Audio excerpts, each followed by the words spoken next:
KBS 1라디오 뉴스레터 K.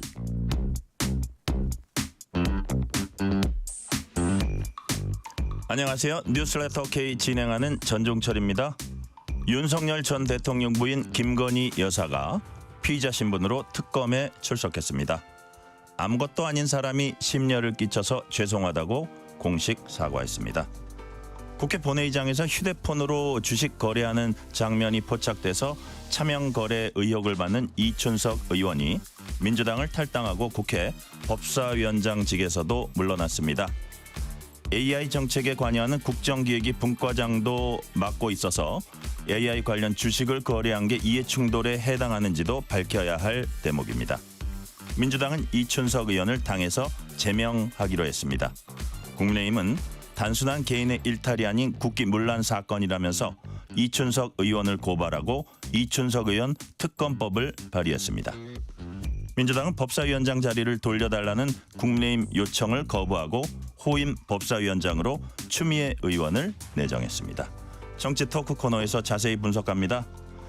공대에 미친 중국, 의대에 미친 한국. 얼마 전 방송된 KBS 다큐멘터리입니다. AI 경쟁이 격화되는 기술 패권의 시대, 우리 인재들은 과연 어디로 가고 있는지, 또 우리나라는 극한 경쟁에서 살아남을 수 있는지 짚어봅니다. 이 프로그램 연출한 KBS 정용재 PD 만나봅니다. 뉴스레터 K 지금부터 시작합니다.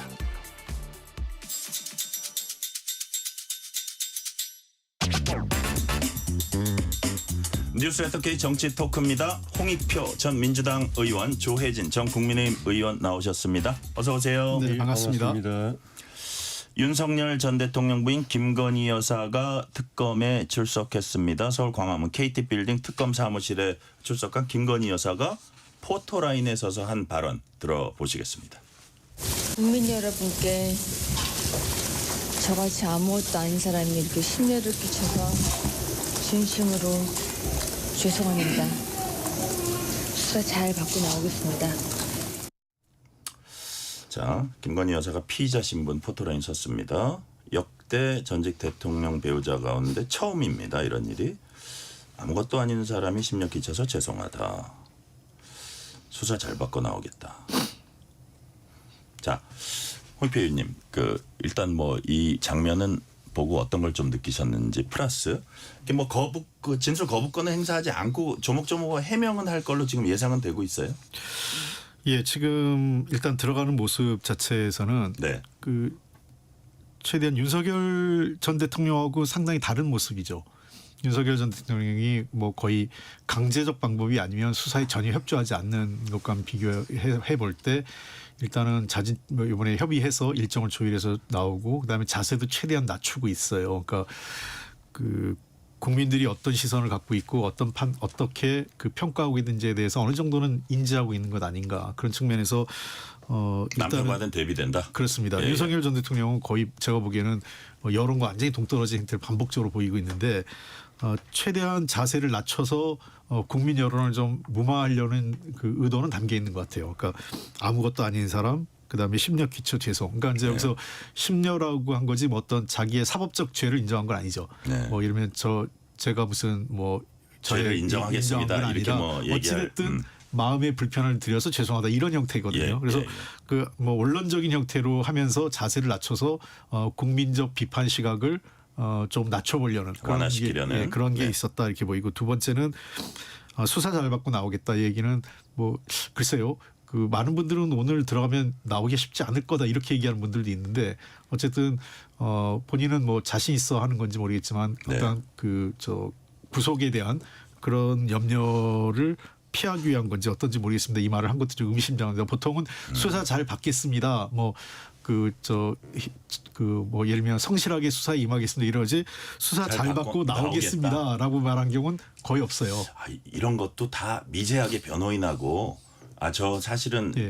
결백하거든요. 예. 이런 것들을 좀 이렇게 그러니까 예. 뉘앙스를 풍기는 그런 걸 수도 있겠어요. 구속 수사에 대한 자신감, 그러니까 자기는 구속되지 않을 거에 대한 모르겠습니다. 어떤 건지 결과가 어떤지 모르겠지만 보통은 통상적으로 저렇게 잘 받고 나오겠습니다라는 말을 잘 받겠습니다 하는데 수사에 적극 성실하게 임하겠습니다. 수사 아니면 수사당국에게 진솔하게 뭐 임하겠습니다, 진술하겠다 이렇게만 하는 거지 그 나오겠다라는 얘기를 하는 경우는 아주 예외적이다 이렇게 네. 보입니다.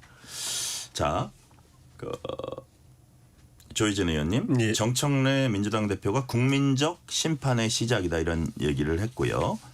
여튼 김건희 여사 출석의 어떤 상징적 의미를 애써 이제 부여하려는 그런 모습일 수도 있는데 실제로 특검법에 제시된 의혹만 16가지라고 해요. 예. 그렇다면 물리적으로 오늘 하루에 다 조사가 끝날 수 있을지 그럴 경우에 뭐 다시 한번 뭐 소환을 할 수도 있을 것 같은데 어떨 것 같아요? 예를 들어서 오늘 조사한 것 같고 구속영장을 쳐서 만약에 발부받으면 신병을 확보한 상태에서 추가 수사를 한다. 어떤 쪽의 가능성이 높아 보입니까?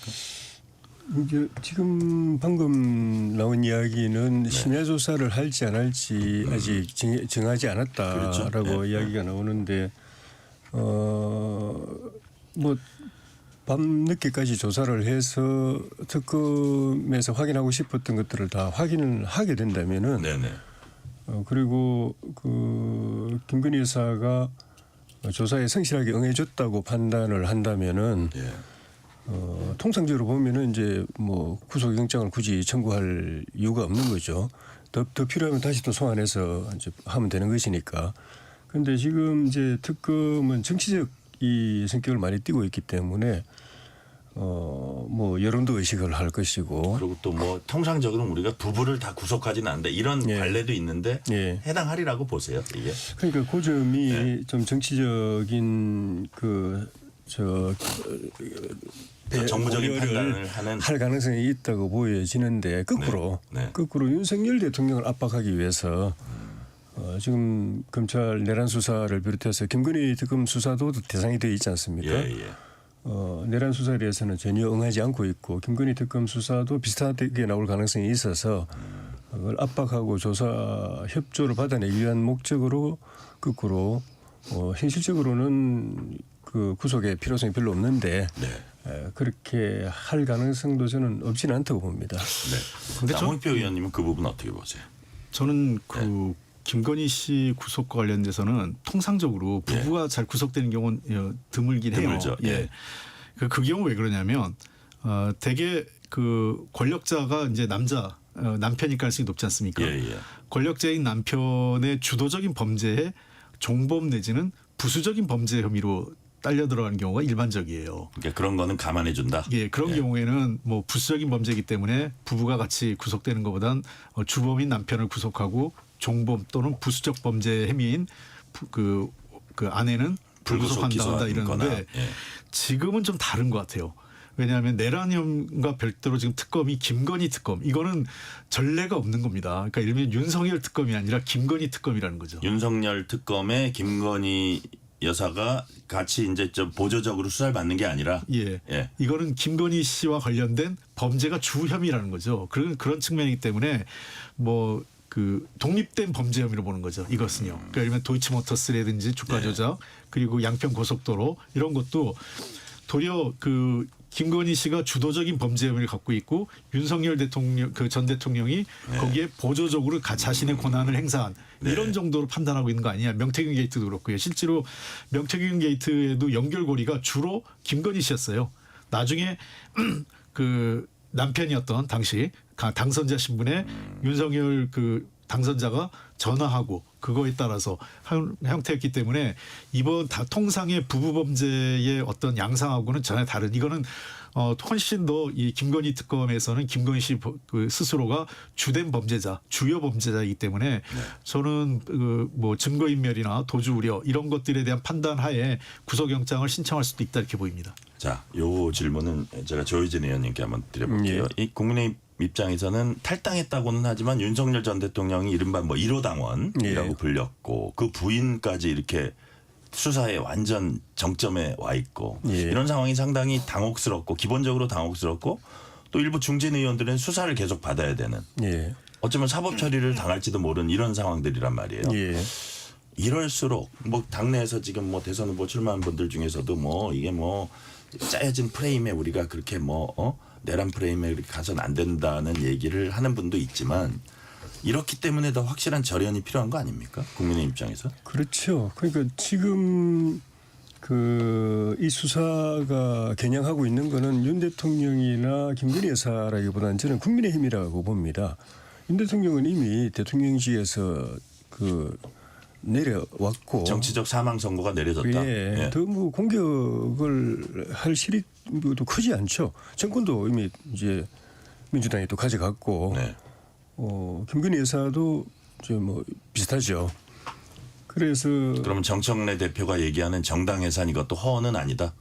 그렇죠. 그거는 실제 상황으로 점점 느끼는 분위기로 지금 가고 있다고 그래요? 생각해요. 처음에 예. 제가 들었을 때는 그냥 뭐 큰 소리 치는 거 호언장담하고 뭐 이렇게 야당 압박하고 또 강성 지지자들한테 좀 영합하고 뭐 근데 뭐 표기 위한 특검이나 거는 이런 있는데 것들의 전체적인 구도를 보면 그게 허언 같지는 않다. 그렇죠. 네. 그래서 그런 점에서 국민의힘의 태도가 이런 상황을 자초하려고 하는 측면이 있습니다. 네. 윤석열 대통령이나 김건희 여사가 받고 있는 여러 가지 이 잘못에 대해서 확실하게 사법적 절차에 들어가기 전에 당 스스로가 네. 이런 부분은 분명히 잘못됐다. 국민의 기대에 역행했다. 그런데 거기에 우리 당은 어떤 역할을 했다. 어떤 잘못을 저질렀고 어떤 책임이 있다. 그런 부분에서 그 잘못에 대해서는 우리가 반성하고 그 책임에 대해서는 우리가 이렇게 합당한 네. 조치를 스스로 취하겠다. 이렇게 하는 것이 이게 절연하는 것이거든요. 그냥 뭐 탈당시킨다고 절연되는 것이 아니고 그렇게 안 하니까 자꾸 이제 계속 족쇄가 채여서 끌려가는 거죠. 네네. 그래서 실제로 윤 대통령이나 김건희 여사 이슈가 그렇게 파급이 크진 않은데 그 자체로 보면은 국민의힘이 끌려가 있고 국민의힘을 공격하고 파괴하기에 좋은 소재가 되고 있으니까 여지를 자꾸 준다. 그래서 이게 문제가 되고 있는데 그런 측면에서 네. 하루라도 빨리 그 부분을 당내에서 스스로 정리를 하지 않으면 안 된다고 봅니다. 네. 김건희 여사 특검 조사 관련 내용은 잠시 후 뉴스레터 K 2부 법이 든 성배 코너에서 좀 더 자세히 살펴보겠습니다. 사선 이춘석 의원이 어젯밤 늦게 민주당 탈당하고 국회 법사위원장직에서도 물러났습니다. 국정기획위원회 경제 2분과장에서도 해촉됐습니다. 자, 본회의장에서 이제 휴대전화 앱으로 주식 거래하는 장면 카메라에 포착됐는데 이게 이제 차명 주식 거래 의혹도 있고 좀 더 심각한 부분도 있습니다. 일단 전체적으로 봐서 홍익표 의원님 뭐 이춘석 쇼크라고 제목을 뽑는 데도 있긴 있던데 언론 중에 이 파장이랄까 정치적 파장이랄까 이 어떻게 평가하십니까? 우선은 매우 실망스러운 잘못된 행위죠. 이 여러 차례 지금 이런 본회의장이나 상임위장에서 사적인 행동하다가 문제가 되는 경우가 빈번한데 의원들이 그걸 떨쳐내지 못하는 것 같아요. 더구나 이번 경우는 그냥 사과로 끝날 문제가 아니라 말씀하신 대로 금융실명제라든지 공직자윤리법의 법 위반 가능성이 있기 때문에 네. 본격적인 수사가 이루어질 것 같습니다. 실정법 위반. 예. 네. 더군다나 이제 대통령도 바로 국정기획원의 2분과장을 해촉하고 네. 엄정 수사를 지시했지 않습니까? 당도 네. 그냥 탈당이 아니라 제명 처분을 했어요. 그만큼 사안을 엄중하게 보는 거죠. 왜 이 사안이 심각하냐면 대통령이 주식 5천 시대를 얘기했어요. 예.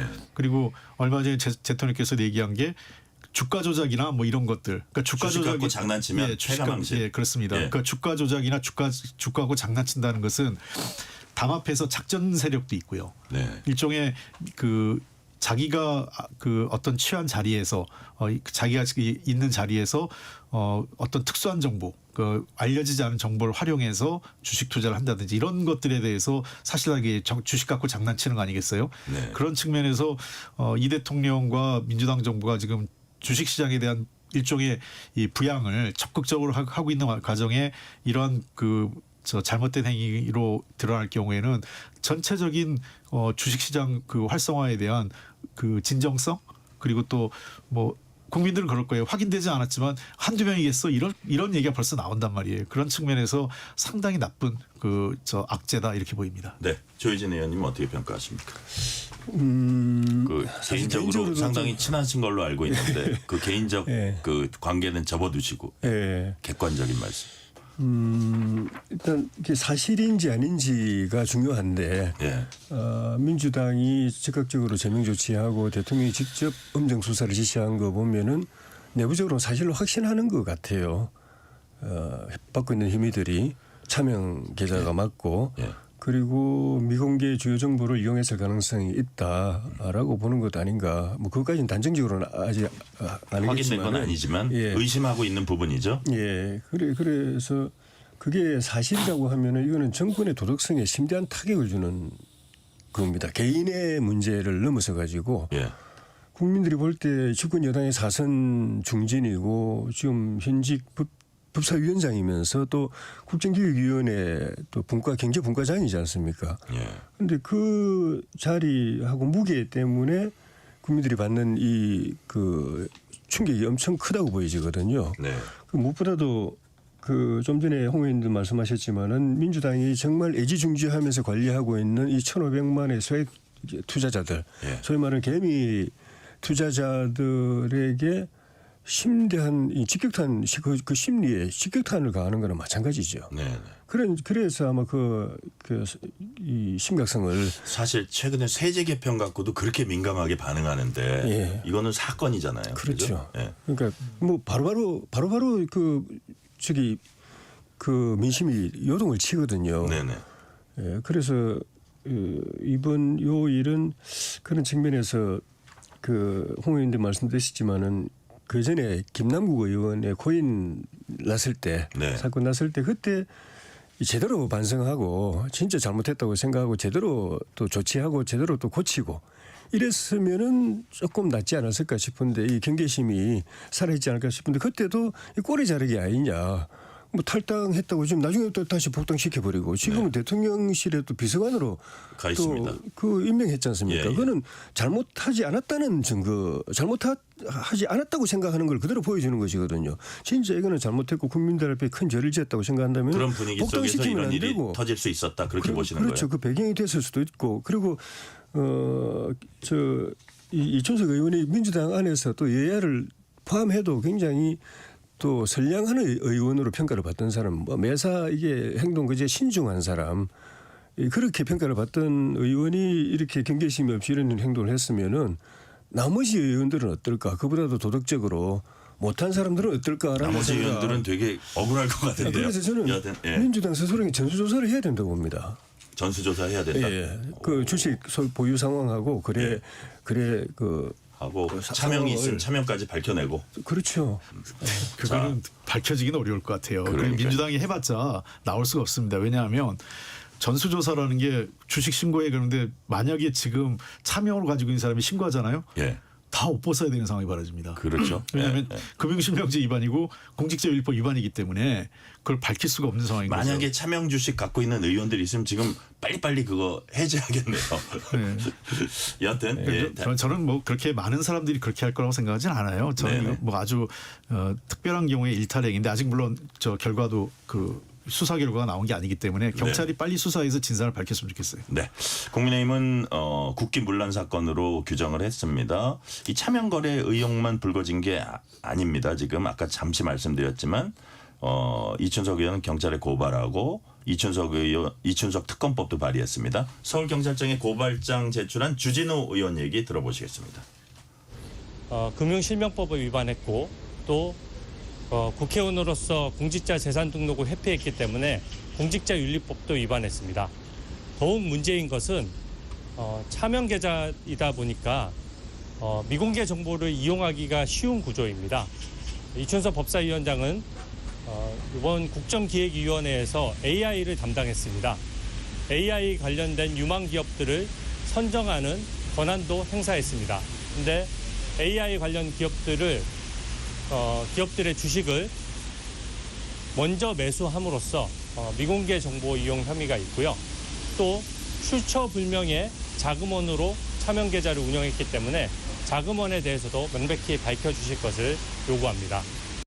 자, 검사 출신 주진우 의원 얘기였는데 지금 얘기한 대로 이춘석 의원은 국정기획위 경제 2분과장 AI 네. 정책 결정에 관여했고 근데 그날 이렇게 그 거래하는 듯이 만지작거린 기업 중에 LG CNS하고 네이버가 있어요. 거기가 공교롭게도 그 정확한 시점은 확인해 봐야겠지만 AI 국가대표에 발탁된 5개 기업 중에 하나입니다. 네. 그거를 그렇다면 그 두 기업 주식을 언제 샀는지 그 시점이 이 발표를 앞두고 만약에 직전에 거래를 한 건지 뭐 여러 가지들인데 이게 만약에 그 정말로 그 남들이 접근할 수 없는 정보를 이용해서 시점상으로 이게 확인이 되면 와 이거는 본인의 어떤 처벌 수위랄까 이런 것도 만만치 않을 것 같아요. 어떻게 보세요, 홍익표 의원님? 네, 이거는 좀 수사를 해봐야죠. 그러니까 예, 예. 주식 매수나 매도 그 시점이 어느 시점인지. 그러니까 이제 국정기획위원회에 2개 분과 경제 관련해서 2개 분과가 있어서 1분과가 금융 쪽이고 2분과가 비금융 즉 실물 경제 산업 분야거든요. 예. 2분과 위원장을 맡고 있어서 AI 관련된 것도 여기 포함됩니다. 근데 이런 생각은 있어요. 이미 업계에 알만한 사람들은 예. LG CNS하고 그다음에 네이버가 예. 매우 큰 역할을 할 거라는 게 대체로 전망이 됐었고 또 해당 기업에 있던 분들이 장관으로 지금 영입돼 있는 상황이 네, 많잖아요. 네. 그러다 예, 보니까 이미 시장이 좀 알려진 건 알려져 있어요. 그래서 얼만큼 고급 정보를 썼는지 모르겠습니다. 그러니까 저는 정확하게 한 거는 물론 어쨌든 이춘석 의원이 당시 분과장으로서 중요한 정책 결정을 할 수 있고 고급 정보에 조금 더 접근할 수 위치해 있던 건 맞습니다. 그런 측면에서 경찰이 이 해당 그 주식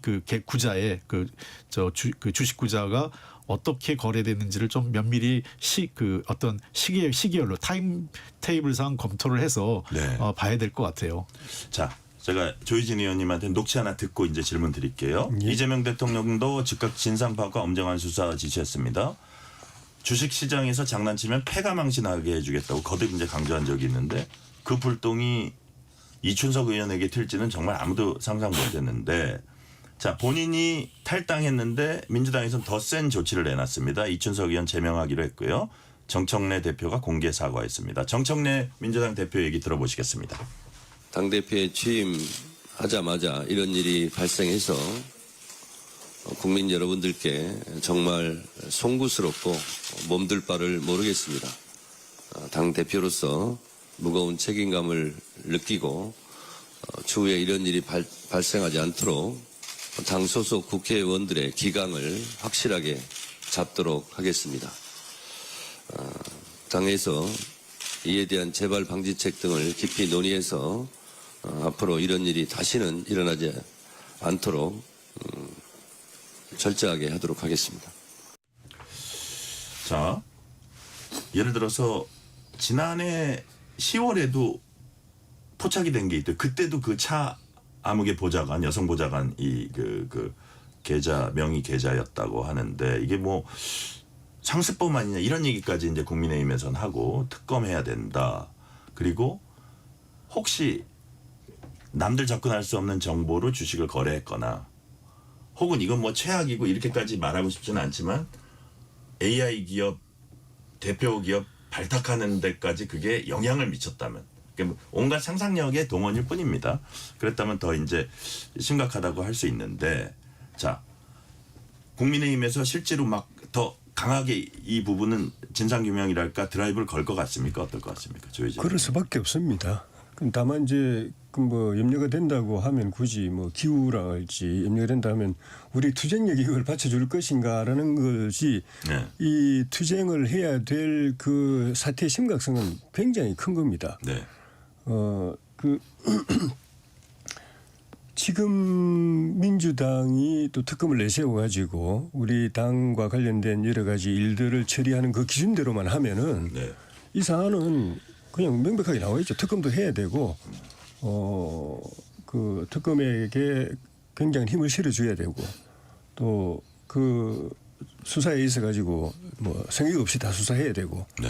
그렇게 해야 지금 민주당이 적폐청산 내란 뭐 청산 이러면서 하고 있는 이 그 기준하고 맞는 거지. 이 상대방에 대해서는 이렇게 하면서 본인들은 그냥 대충 넘어간다 하면 제명함으로써 이건 끝나는 게 아니다. 민주당이 끝까지 책임져야 제명도 된다. 그냥 쉬워져. 본인 탈당했는데 당원이 아닌데 제명한다는 것도 사실 말이 안 되는 거죠. 제명이란 건 당원인데 당원 자격을 박탈하는 거잖아요. 이 부분은 어떠세요? 정청래 대표가 그 국회 윤리특위 예. 동수 안 된다. 예. 저기 적게 하다. 이건 어떻게 보면 민주당 뜻대로 대부분 윤리특위가 이제 가도록 하겠다는 건데 예. 만약에 이춘석 의원 그 탈당이나 제명했다고 이거를 민주당의 뜻대로 간다? 그 동의하십니까? 안 그럴 수 없는 거죠. 근데 어쨌든 그 정청래 대표는 예. 추진하겠다는 거. 이거 그 전에 한 얘기긴 해요. 이 일이 이 발생하기 사안을 전에. 직접 겨냥한 건 아니지만은 네네. 정청래 대표가 민주당 다수로 윤리위를 운영하겠다고 이야기하는 거는 결국 그 윤리위를 국민의힘을 공격하는 수단으로 삼겠다는 겁니다. 과거에 윤리위는 의석수 관계없이 공통으로 이렇게 동수를 했던 거는 예. 특정 정당이 다른 정당을 공격하는 게 윤리의 기능이 아니거든요. 국회 전체 특정 정당 편 입장에서가 아니라 국회 전체 여야를 아울러서 국회 전체 입장에서 국회의원으로서 당직이 어느 등의 국회의원으로서 품위가 지켜졌느냐, 윤리 도덕성이 지켜졌느냐, 그걸 심사하고 조치하기 위한 것이기 때문에 사실상 이거는 여야 합의로 돼야 되는 것이거든요. 네네.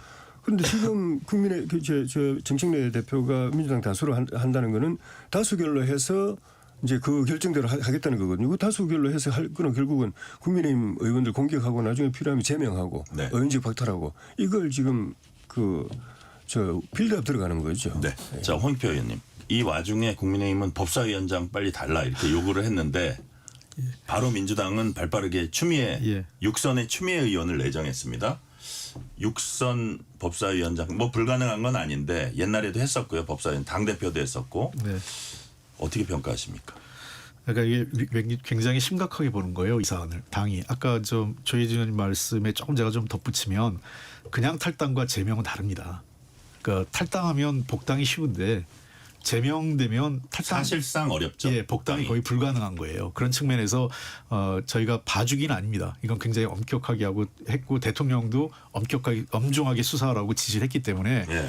민주당 차원에서 봐줘야 될 이유도 없고 봐줄 생각도 없는 거예요. 굉장히 심각하게 보고 있고 빨리 예. 처리할 생각이고 이번에 그 법사위원장을 추미애 그 전 대표로 한 거는 그만큼 사안이 심각하기 때문에 법사위원장을 또 검증 안 된 사람보다는 그래도 검증된 육선을 하면서 상임위원장도 했고 법무장관도 했고 여러 가지로 큰 문제가 발생하지 않을 것으로 보이는 추미애 의원을 그 법사위원장으로 한 거죠. 그런 네. 측면 그리고 또 법사위원장 자리에 가는 무기에 지금 해야 될 일들이 많기 때문에 국민의힘 입장에서는 뭐 민주당 독주다 어쩌다 이렇게 비판할 수도 있겠지만 정청래 당대표나 김병기 원내대표 입장에서는 법사위원장이 뭔가 힘있게 개혁 입법을 추진해야 될 그런 권위나 돌파력 그다음에 그런 어떤 그 의지가 있는 사람이어야 되기 때문에 그런 네. 측면에서 추미애 전 대표를 법사위원장을 한 거 아니냐 이렇게 보입니다. 추미애 법사위원장의 법사위 우리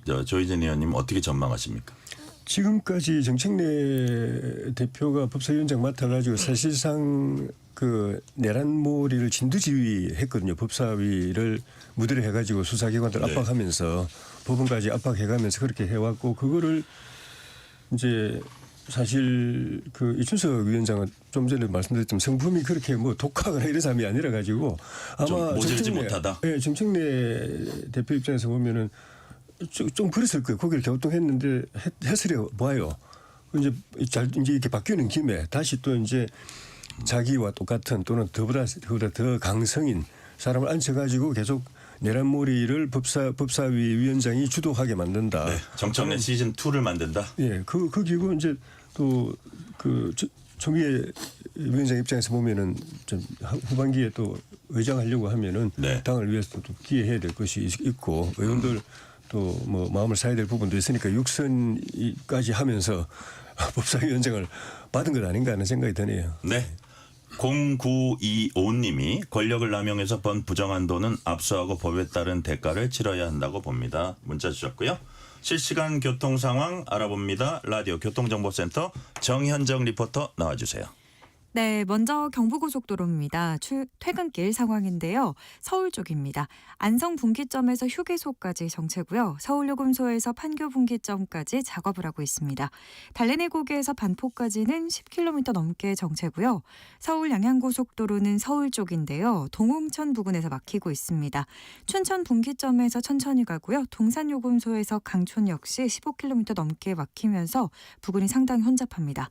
설악 부근과 서종 부근에서 분기점에서 화도 분기점까지 정체 이어져 있고요. 서해안고속도로도 역시 서울로 들어오는 길인데요. 서평택 분기점 부근 주의하셔야겠습니다. 4차로에 화물차 관련 고장난 차 서 있고요. 바람 부근에서 화성 휴게소, 일직 분기점에서 금천까지 막힙니다. 영동고속도로 인천 쪽인데요. 평창에서 면원 부근까지 7km 넘게 막히고 있고요. 양재 부근에서는 화물차 고장나 있어서 주의가 필요합니다. 또 둔대 분기점에서는 4차로에 화물차 사고 있는데요. 이 사고의 여파로 인해서 군포 나들목부터 둔대 분기점까지 정체입니다. 퇴근길 안전 운행하시기 바랍니다. KBS 교통정보센터였습니다. 퇴근길 당신과 함께 읽는 세상 이야기 KBS 1라디오 뉴스레터 K 문자 샵 9730 짧은 문자 50원 긴 문자 100원 어플리케이션 콩은 무료 유튜브 KBS 1라디오 계정 채팅창도 열려 있습니다. KBS 1라디오 뉴스레터 K 정치 토크 홍익표 전 민주당 의원, 조혜진 전 국민의힘 의원과 얘기 나누고 있습니다. 이번에는 송원석 국민의힘 비상대책위원장 겸 원내대표 문자 포착입니다. 무슨 문자냐면 사면 관련 문자입니다. 자, 송원석 원내대표 평소 때 뭐라고 얘기해 왔냐면 대통령의 사면권이 정치적 거래 대상이 돼서는 안 된다. 이러하고 아마 뭐 조국 전 대표 사면도 되게 비난하지 않았을까? 제가 뭐 정확한 워딩은 기억 안 나는데 국민의힘의 스탠스가 이제 그거였는데 여튼 문자에 찍힌 이런 사람들 좀 사면 요청한다 이런 걸 보니까 정찬민, 홍문종, 심학봉 그리고 안상수 전 인천시장 부인 예. 뭐 이렇게 적혀 있어요. 자, 일단 이게 포착되는 부주의랄까 이거는 차치하고라도 이게 여당 원내대표가 지금까지 입으로 한 거하고 너무 이게 좀 안 맞고 그런 어떤 요구들이 약화되고 야당으로서의 좀 면이 안 쓰고 또 예를 들어서 조국 전 대표 사면한다고 해도 말발이 약해진다 그래야 되나요? 어쨌든 어떤 상황이라고 조혜진 의원님 평가하세요? 정치적 거래 뭐 말은 맞은데 거래를 하면 안 된다는 말은 친구들 얘기만 말은 맞은데 예. 뭐 역대 정권 어느 정권 할 것 없이 사면할 때는 야당에서도 그 사면 필요한 명단을 청와대 대통령실에다 제출합니다. 네. 그게 그리고 또 사면 대상을 좀 더 폭넓게 잘 이렇게 통합적으로 하는 그런 측면도 있었기 때문에 뭐 꼭 그게 나쁜 일로만 이제 치부가 되지는 않았었거든요. 그것 때문에 여야 관계가 또 잘 풀리기도 하고 또 억울한 사람이 또 새로운 기회를 갖기도 하고 그런 측면도 있었기 때문에 그래서 근데 그거를 거래라고 이야기를 해버리면은 아예 그런 걸 보낼 수 없는 추천을 할 수 이제 그 요청을 할 신청을 할 수 없는 건의를 할 수 없는 상황이 돼버리거든요. 그런데 그래놓고 이제 보내니까 그것도 이거는 그렇고요. 예, 예. 그다음에는 또 이제 그 명단이 예. 좀 정치적으로 뭐라 그럴까 당 입장에서 정말 아니 건의를 할 수도 있어요. 어떻게 보면 대통령실에 네, 자 예. 이런 사람은 억울하다. 우리 예. 당에서 전체적으로 판단해 보니 예. 그분들의 좀 당사자들한테는 죄송한 말씀인데 이분들을 우선적으로 사면해줘? 이런 생각도 좀 하셨습니까? 어떠십니까? 그렇죠. 그러니까 송 대표가 정치적 사면은 안 되고 철저하게 민생 사면을 해야 된다라고 이야기를 했거든요. 예. 근데 이 명단들을 보면은 그런 그 주장에 본인이 이야기한 거하고 안 맞잖아요. 그러니까요. 그러니까 이게 참 결과적으로 국민들을 보면은 이 정치인들은 참 말은 이래 하고 뒤로는 행동은 또 다르게 하고 이건 뭐지? 할 불신. 것 같아요. 안 그래도 국민의힘이 지금 어려운데 네. 당의 대표고 얼굴이 이 국민들에게 또 실망 안겨주는 이런 행동을 하는 건 참 안타깝습니다. 자, 송원석 비대위원장 겸 원내대표는 정성호 법무부 장관 접견에서 8.15 광복절 특사 관련해서 정치인 사면에 반대한다고 얘기했고 자기가 이제 전달했던 명단 철회한다. 이렇게 뭐 일단 걷어들였습니다. 자, 제가 홍익표 의원님한테 이렇게 한번 여쭤볼게요. 세상에 공짜가 있습니까? 없습니까? 공짜는 일단 없다는 게 우리 상식이잖아요. 그렇죠. 그죠? 저런 식으로 만약에 이제 이것 좀 해달라고 이게 당의 정식 회의를 거쳐서 한 것 같지도 않고 뭐 이렇게 해가지고 뭐 먼저 그걸 막 바리바리 와서 요청한 사람들 우선 들어주고 뭐 모르겠습니다 시스템은. 근데 저러면 대통령실이 또 야당의 선심 쓰듯이 아유 그 이번에 신경 썼습니다 뭐 비서실장이 또 그러고 하면 나중에 대통령실이 좀 공공해졌을 때 하나 좀 들어주고 이거에 다 어떤 한 일면을 본 것 같아요 국민들이 이거 어떻게 볼까요? 뭐 저도 이제 그 성원석 원내대표 잘 아는데 이렇게 얘기하면 뭐한데요. 예. 성원석 원내대표가 결국은 원내대표하고 비대위원장 하면서 앞으로 뭘 할 건가. 국민의힘의 혁신보다는 그러니까 나중에 원내대표로서 예산 지역 예산 많이 챙겨가고 뭐 이러면 다음 선거에 좀 유리하고 결국은 이제 혁신은 지금 물 건너간 거 아니에요 국민의힘에. 그러니까 지금 그러니까 저는 이런 거예요. 지금 국민의힘 소위 그 영남권 의원들의 관심사는 각자 도생. 그러니까 당이 어떻게 되든 나는 여기서 이럭저럭 버티면 다음에도 또 국회의원 될 수 있어라는 자신감과 확신이 있기 때문에 위기 의식이 없는 거예요. 저도 비슷한 맥락인데 조혜진 의원님도 뭐 동의하세요? 저기 공짜가 없다 이 차원과는 별개로 예. 지금 정청래 민주당이 국민의힘을 존재를 인정을 안 하지 않습니까? 네. 말살하려고 하지 않습니까? 정당 해산 시키려고 지금 하지 않습니까? 이 절박한 상황이죠 당 입장에서. 심지어 국민의힘 정청래 대표는 국민의힘에 대해서 국민의힘 의원들은 저는 사람으로 안 봅니다. 사람이라야 사람으로 보지. 이런 그건까지 하고 있고 실제로 그게 그냥 폭언이 아니라 작전 들어가고 지금 빌드업하고 있는 상황이거든요. 전 생사의 기로에 몰려 있는데 그게 무슨 신뢰관계가 됩니까? 정청래 악수도 대표가 안 던지는 했다고 그러고. 한마디는 다 작전 들어가는 멘트들이다. 그렇죠. 예. 얼굴도 안 보겠다 그러고 악수도 안 하겠다고 하는 그 상대 정당하고 무슨 신뢰관계가 있어서 이런 거는 나중에 만약에 그 민주당 쪽에서 알고서 국민의힘이 저렇게 우리를 막 비판하지만 사실은 이렇게 거래를 해왔다라고 이야기하면 그것도 어떻게 할 거예요? 그 창피해서. 그런 우리를 죽이려고 하는 존재를 그런 떳떳하지 못한 일을 거래를 할 수 있는 그런 믿고 거래할 수 있는 상대로 생각한다는 것 자체가 네. 현실 인식이 너무 없는 것 같아요. 이게 그 홍익표 의원님. 성원석 원내대표가 이 당 시스템을 잘 모르니까 지금 이런 일이 벌어지는 것 같아요. 보통은 과거에도 이런 거래랄까 뭐 이런 건 있었어요. 그 야당의 의견을 수렴하죠. 여야 정치인 비율을 맞추니까. 예. 그러려면 회의를 해서 무슨 그 원칙적으로 그러면 우리 그 국민의 입장에서 꼭 사면복권해야 될 그 국민적 납득이 될 만한 사람이 누구냐. 그 질문을 드린 거예요. 그렇게 해서 우선순위를 정해야 돼요. 근데 지금 거론된 분들이 대부분 그 부정 뇌물 이런 쪽에 관련된 사람이에요. 그러니까 전혀 국민들로부터 호응받기 어려운 사람이죠. 예를 들면 여러 가지로 해서 구제해야 될 사람들이 있었을 거예요. 그런 사람들은 빠지고 그리고 이분들이 다시 정치하기도 쉽지 않은 분들이에요. 네네. 그런 분들을 굳이 사면복권할 이유가 뭔가 이런 게 하나 있고 두 번째는 그 강훈식 그 비서실장이랑 송원석 원내대표가 가까워요.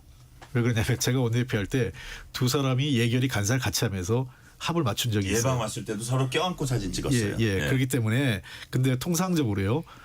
당대표한테 저렇게 요청을 하는 것도 아니고 원래 정무수석이 사무총장한테 얘기하고 그게 개통이 있다 이거죠? 그럼요. 정무수석이 사무총장한테 얘기하고 사무총장이 당대표한테 보고를 하고 그럼 당대표가 이런저런 내부 토론 협의를 거쳐서 사무총장을 통해서 대통령실에 정무수석한테 전달하는 게 일반적인 통로예요. 이게 당대표 지금 비대위원장이 당대표잖아요. 당대표하고 직거래하지 않아요. 그 직거래 만약에 강훈식 비서실장이 전화가 왔더라도 그 성원석 원내대표 입장에선 이거는 사무총장하고 정무수석 간에 협의하도록 합시다. 이렇게 하고 끝냈었어야 돼요. 그러니까요. 그리고 두 번째는 성원석 원내대표가 이런 논란에 안 빠지려면 다음 예산 협상할 때 자기 지역구 예산 책임이 안 돼요.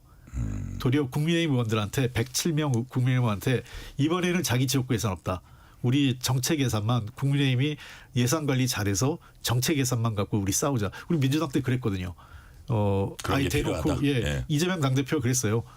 자기 지역구 예산 하나도 못 가져간다 이렇게 얘기까지 엄포를 놨어요. 그러고도 일부는 챙겨갑니다. 그러나 일단은 레토릭이 이렇게 나와야 되는 거죠.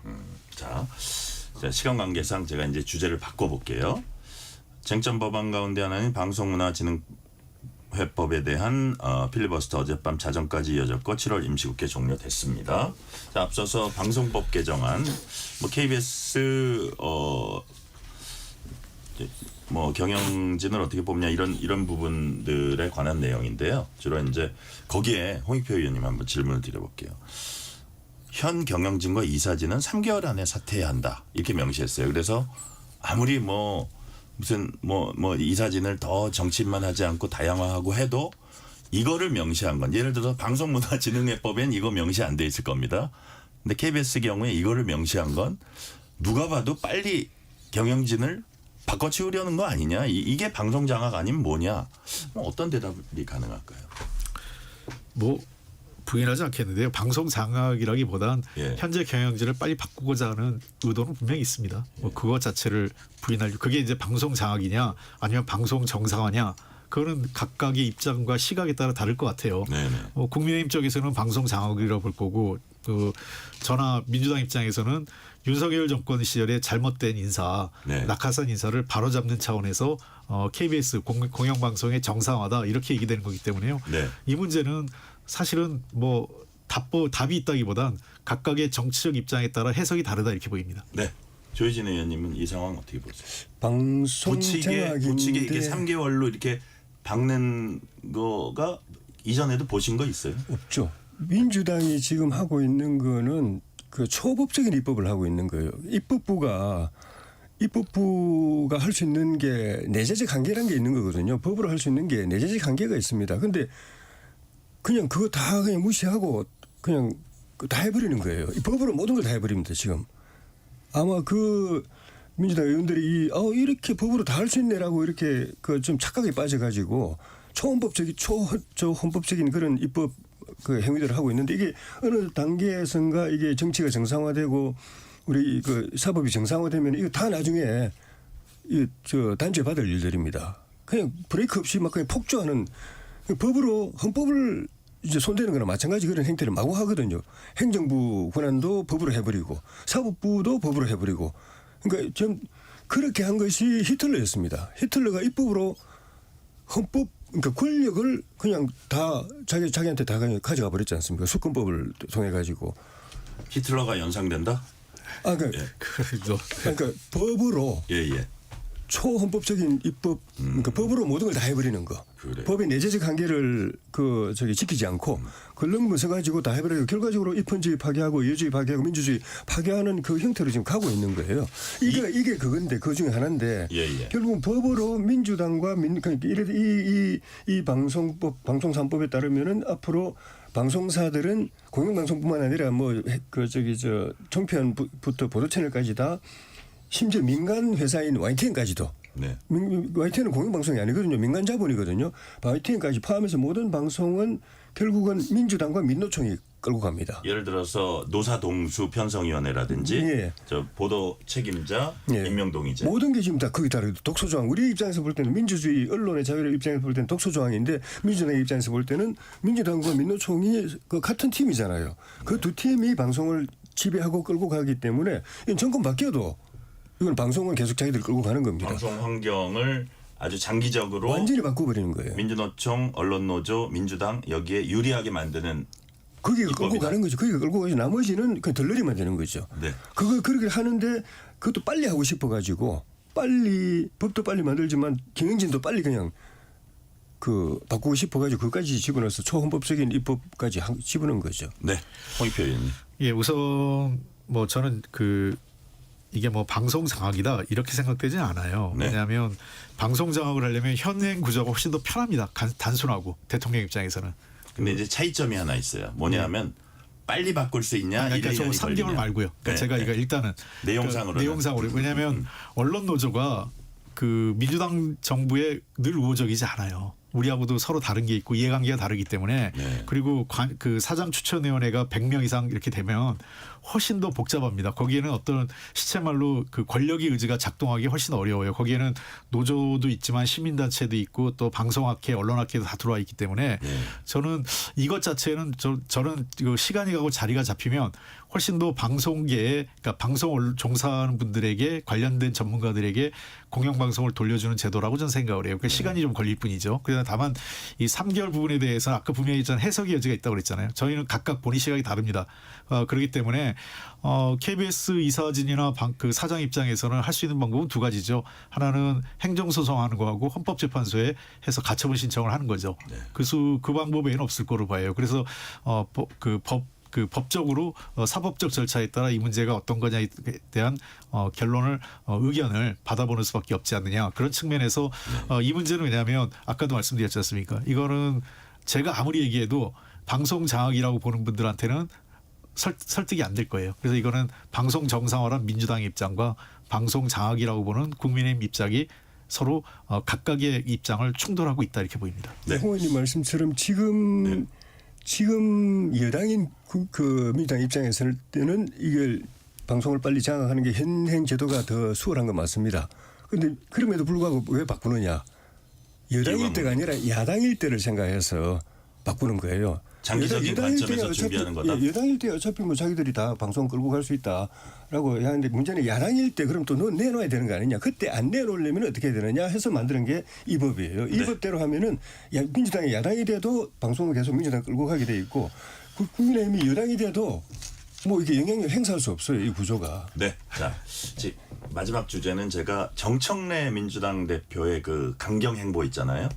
그러니까 뭐 본래 약간 예상되긴 했는데 그럼에도 불구하고 아예 사람으로 인정하지 않는다. 이런 발언들은 되게 강력하잖아요. 그 좋게 말하면 강력한 거고 모진 거고 그런데 자 이런 부분이 예를 들어서 강선우 후보자 이제 낙마했을 때 결국 최종 결정은 이재명 대통령이 했을 겁니다.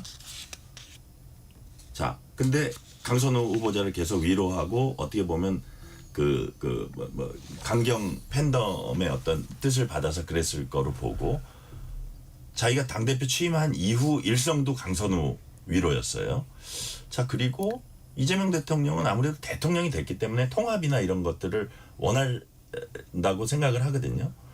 그러면 아무리 그 정청래 대표가 대통령님이 일하십시오. 제가 싸울 테니까 얘기해도 와 이런 너무 초반부터 저런 게 대통령 국정 운영에 좀 부담이 되지 않을지 이런 부분 하나 하고 또는 어떻게까지 보는 분이 있냐면 정청래의 대선 행보가 이미 시작됐다. 뭐 이런 얘기까지 하는 분들이 있거든요. 홍익표 의원님 어떻게 보세요? 뭐 제가 보기에는 이미 정청래 대표가 그 경선 과정에서 이런 얘기들 너무 언급을 많이 했기 때문에 네. 당분간 이런 기조를 할 수밖에 없어요. 거기에는 뭐 전제를 달았지 않습니까? 국민의힘이 내란 세력과 그 관계를 단절하고 공식 사과 정식으로 사과한다면 협의를 앞으로 협력해볼 여지가 생긴다라고 본인도 얘기하지 않습니까? 그래서 현재의 액션은 어떤 의미에서는 8월 22일 국민의힘 전당대회를 지켜보는 관점에서 일종의 그 압박 전술이다 이렇게 보입니다. 그러니까 저는 국민의힘이 만약 8월 22일 날 예컨대 탄핵과 비상계엄에 확실하게 반대 입장을 탄핵을 찬성하고 비상계엄을 반대했던 안철수 후보나 조경태 후보가 된다면 협력의 여지가 생기겠죠. 네. 그런 측면에서 저는 뭐 정청래 의원의 대권행보다 이렇게 보는 아직 그 대통령 1년 이 2달밖에 안 됐는데요.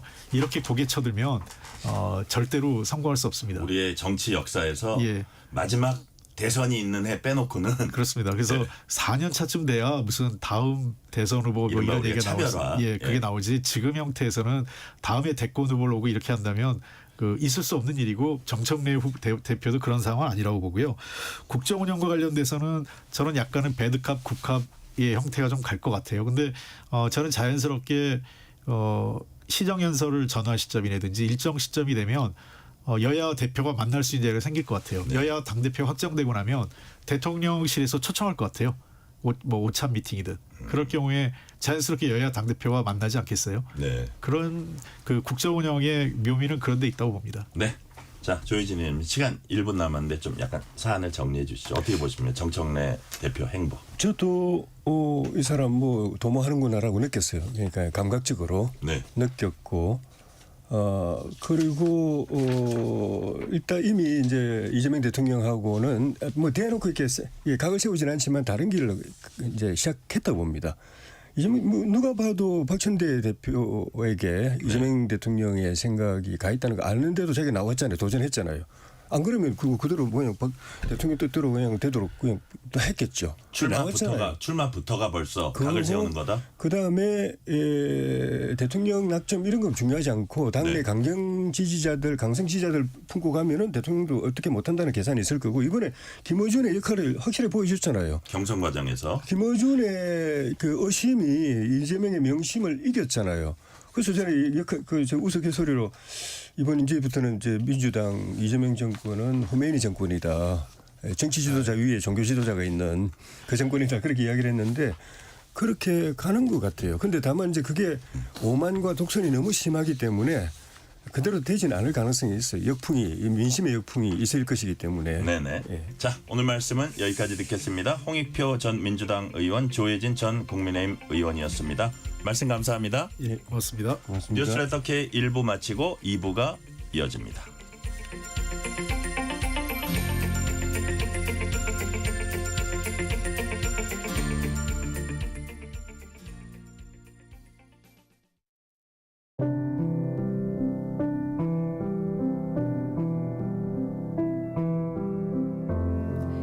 KBS 라디오 연중기획 희망충전 대한민국 650번째 이야기. 안녕하세요. 아나운서 유지원입니다.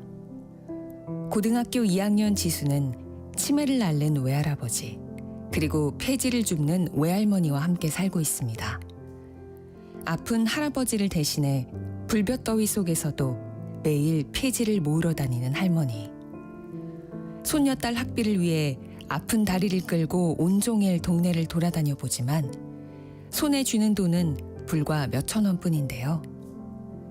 매일 저녁 땀에 젖어 들어오는 할머니의 모습은 지수의 마음을 무겁고 안타깝게만 합니다. 허리와 다리 통증으로 밤마다 끙끙 앓는 할머니 곁에서 또 한 번 마음을 다잡는 지수. 빨리 커서 두 분을 편히 모시고 싶다는 간절한 바람을 이루기 위해 지수는 오늘도 밤늦도록 손에서 책을 놓지 않습니다. 지수 가족이 더 큰 용기와 힘을 낼 수 있도록 여러분의 격려와 응원을 보내주세요. 여러분의 따뜻한 손길이 희망의 빛이 됩니다. ARS 060-700-1580 060-700-1580 한 통화 3,000원으로 희망을 선물해 주세요. KBS 라디오 연중기획 희망충전 대한민국은 초록우산 어린이재단, 인탑스 주식회사 그리고 청취자 여러분과 함께합니다.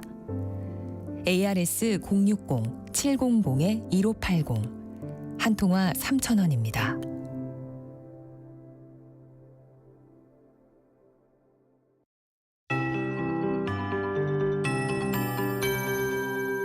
KBS 58분 날씨. 절기 입추를 하루 앞두고 오늘은 전국 곳곳에 비가 내리면서 서울 등 모든 중부지방과 전북, 경북 일부 지역에 폭염특보가 해제됐습니다. 더불어 호우특보는 경북 문경시에만 현재 내려져 있는데 앞으로 남부지방과 충청권, 강원 남부 내륙을 중심으로 강한 비가 내일까지 지속이 되면서 호우특보가 오늘 밤부터 내일 새벽 사이 이들 지역으로 확대되겠습니다. 오늘은 전국에 비가 내리겠고 충청 남부를 제외한 중부지방과 경북 중북부는 오늘 밤에 대부분 그치겠습니다. 그 밖의 지역은 내일까지 이어지겠고 서울 등 중부지방은 내일 새벽부터 오전 사이에 빗방울이 약간 예상됩니다. 예상되는 강우량을 보면 주로 수도권과 중부지방 대부분은 5에서 40mm의 비가 더 내리겠고요. 충청과 남부지방 곳곳은 20에서 80mm, 많으면 120mm 이상의 비가 오는 곳이 있겠습니다. 비 예보가 잦아도 무더위와 열대야는 반복되겠습니다. 그래도 열대야는 이번 주 후반부터 조금씩 나아질 것으로 예상됩니다. 내일 아침 기온 보면 서울 25도 등 전국이 22도에서 27도 분포, 내일 낮 기온은 서울 32도 등 전국이 28도에서 34도까지 오르겠습니다. 현재 서울 기온은 26.4도, 오늘 서울에 22mm의 비가 왔습니다. 최영우였습니다.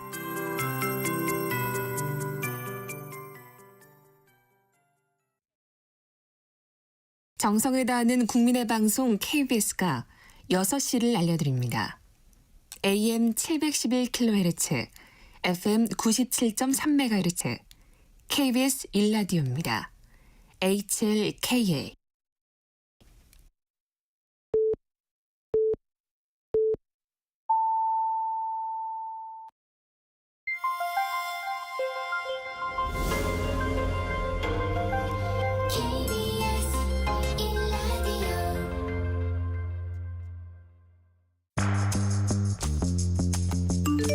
여러분은 지금 퇴근길 시사편지 한 장 KBS 1라디오 뉴스레터 K를 듣고 계십니다.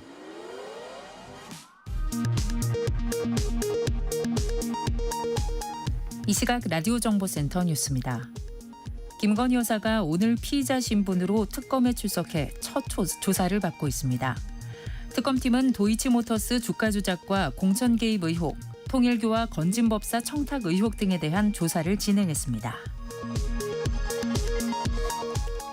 휴가 중인 이재명 대통령이 주식 차명 거래 의혹을 받는 더불어민주당 이춘석 의원에 대한 신속한 진상 파악과 엄정한 수사를 지시했습니다.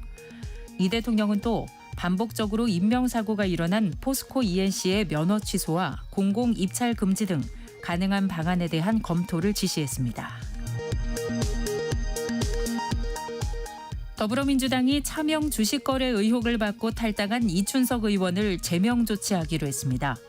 국민의힘은 이 의원의 탈당을 꼬리 자르기로 규정하며 철저한 수사를 촉구했습니다. 검찰 개혁 법안을 마련할 더불어민주당 검찰 정상화 특별위원회가 오늘 출범했습니다. 민주당은 중대범죄를 전담할 중대범죄수사청을 법무부가 아닌 행정안전부에 설치하고 공소청 검사들의 권한도 당초보다 더 줄이기로 했습니다. 정부가 관광 활성화를 위해 오는 9월 29일부터 내년 6월 30일까지 중국 단체 관광객을 대상으로 무비자 입국을 허용하기로 했습니다. 지금까지 라디오 정보센터 뉴스 편유희였습니다.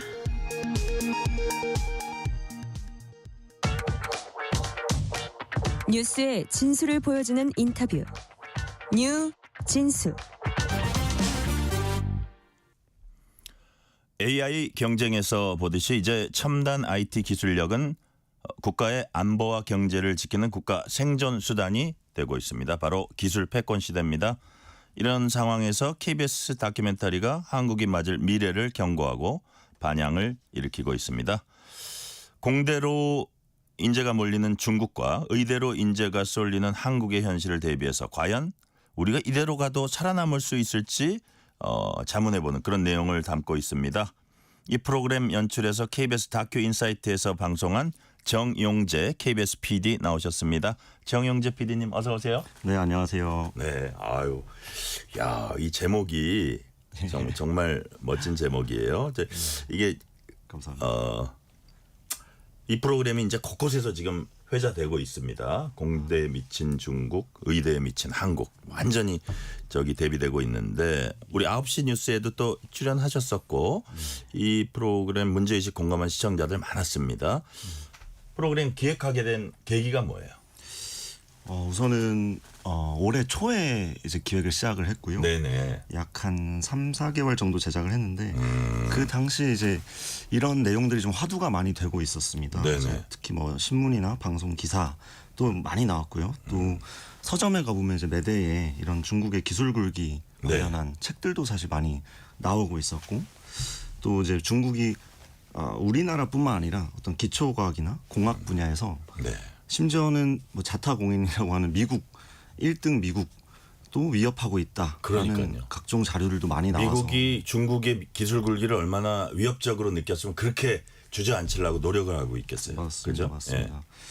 그러던 참에 이제 나온 게 중국의 딥시크라고 하는 AI죠. 중국 토종 AI인데 뭐 정확히 말하면 딥시크 R1 모델이라고 하는 모델인데 이제 다들 너무 잘 아시는 미국의 챗 GPT 저희도 아마 뭐 많이 쓰고 있을 거라고 생각을 하는데요.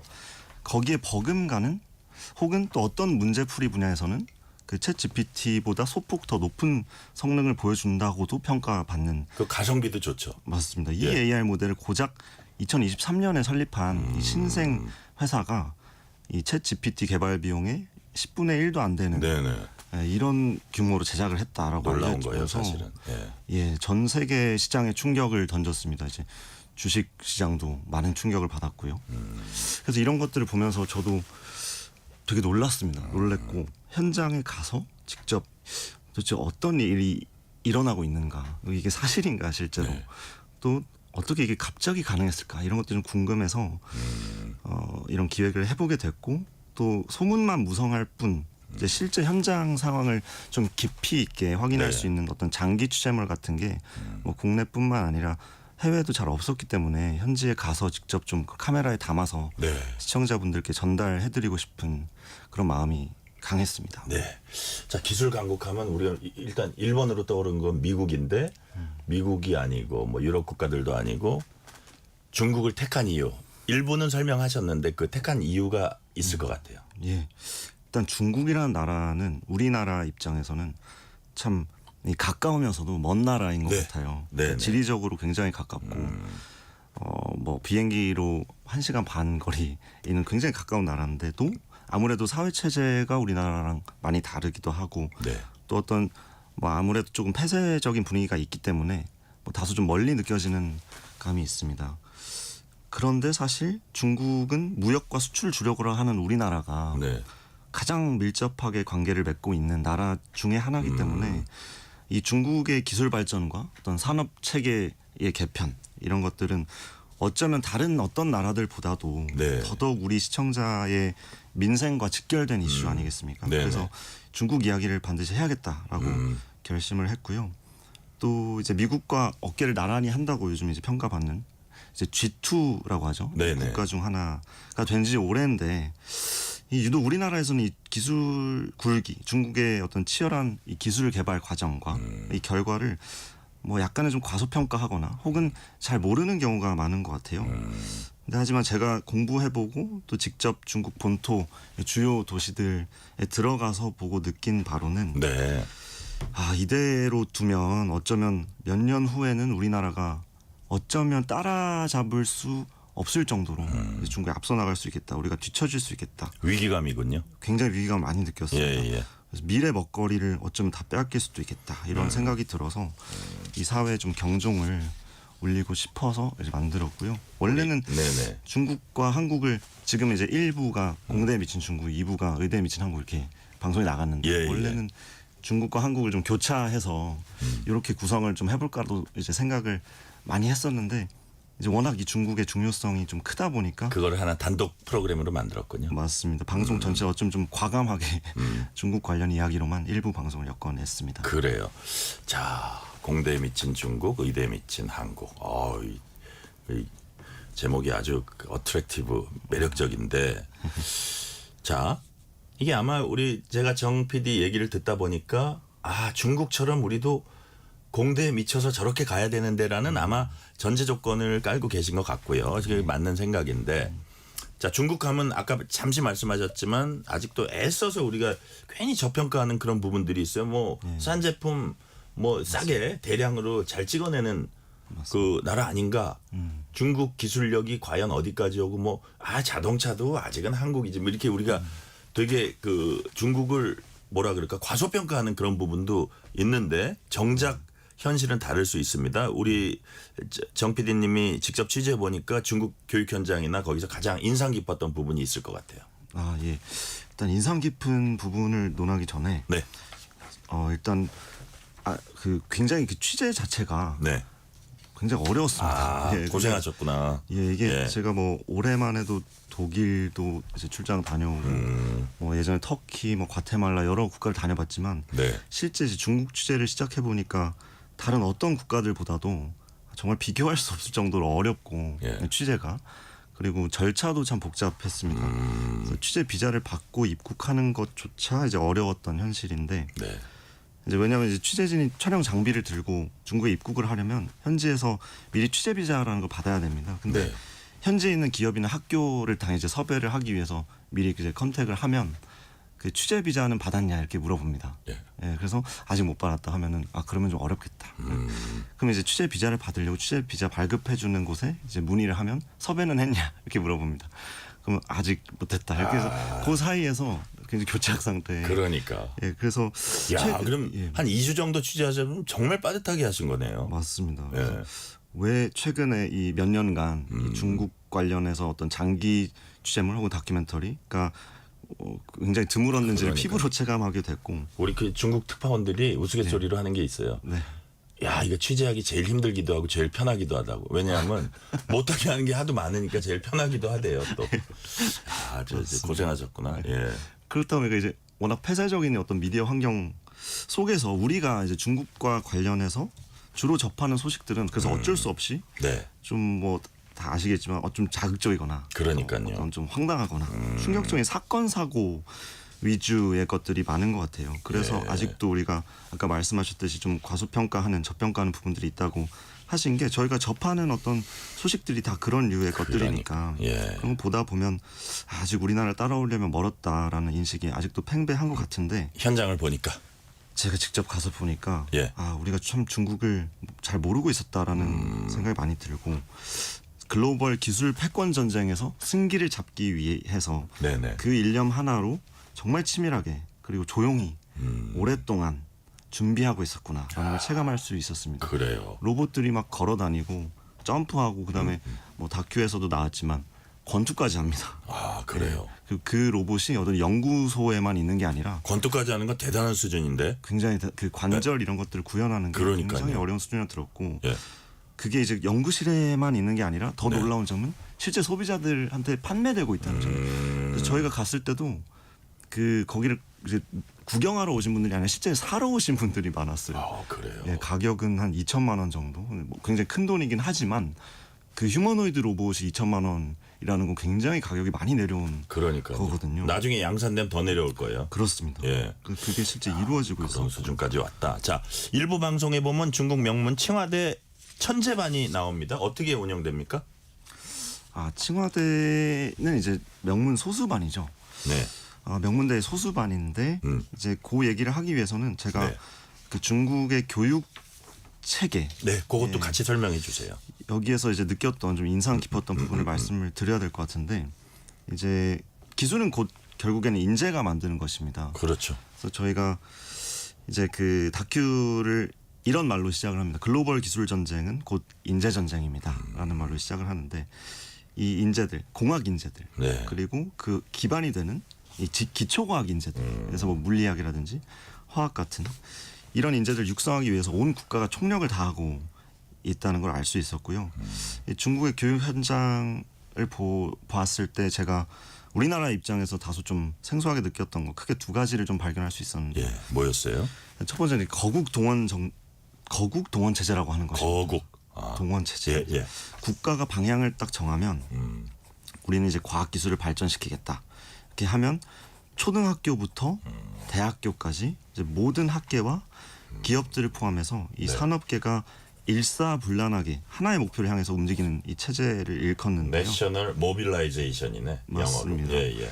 그래서 이제 10년 전에 중국 제조 2025라는 기조를 발표하고 네네. 또 이제 더 이상 싼 값에 아까 말씀하셨듯이 많이 제조하는 가성비의 어떤 우리가 흔히 아는 그 메이드 인 차이나에서 벗어나서 이제는 우리가 양보다는 질을 좀 추구해 보자.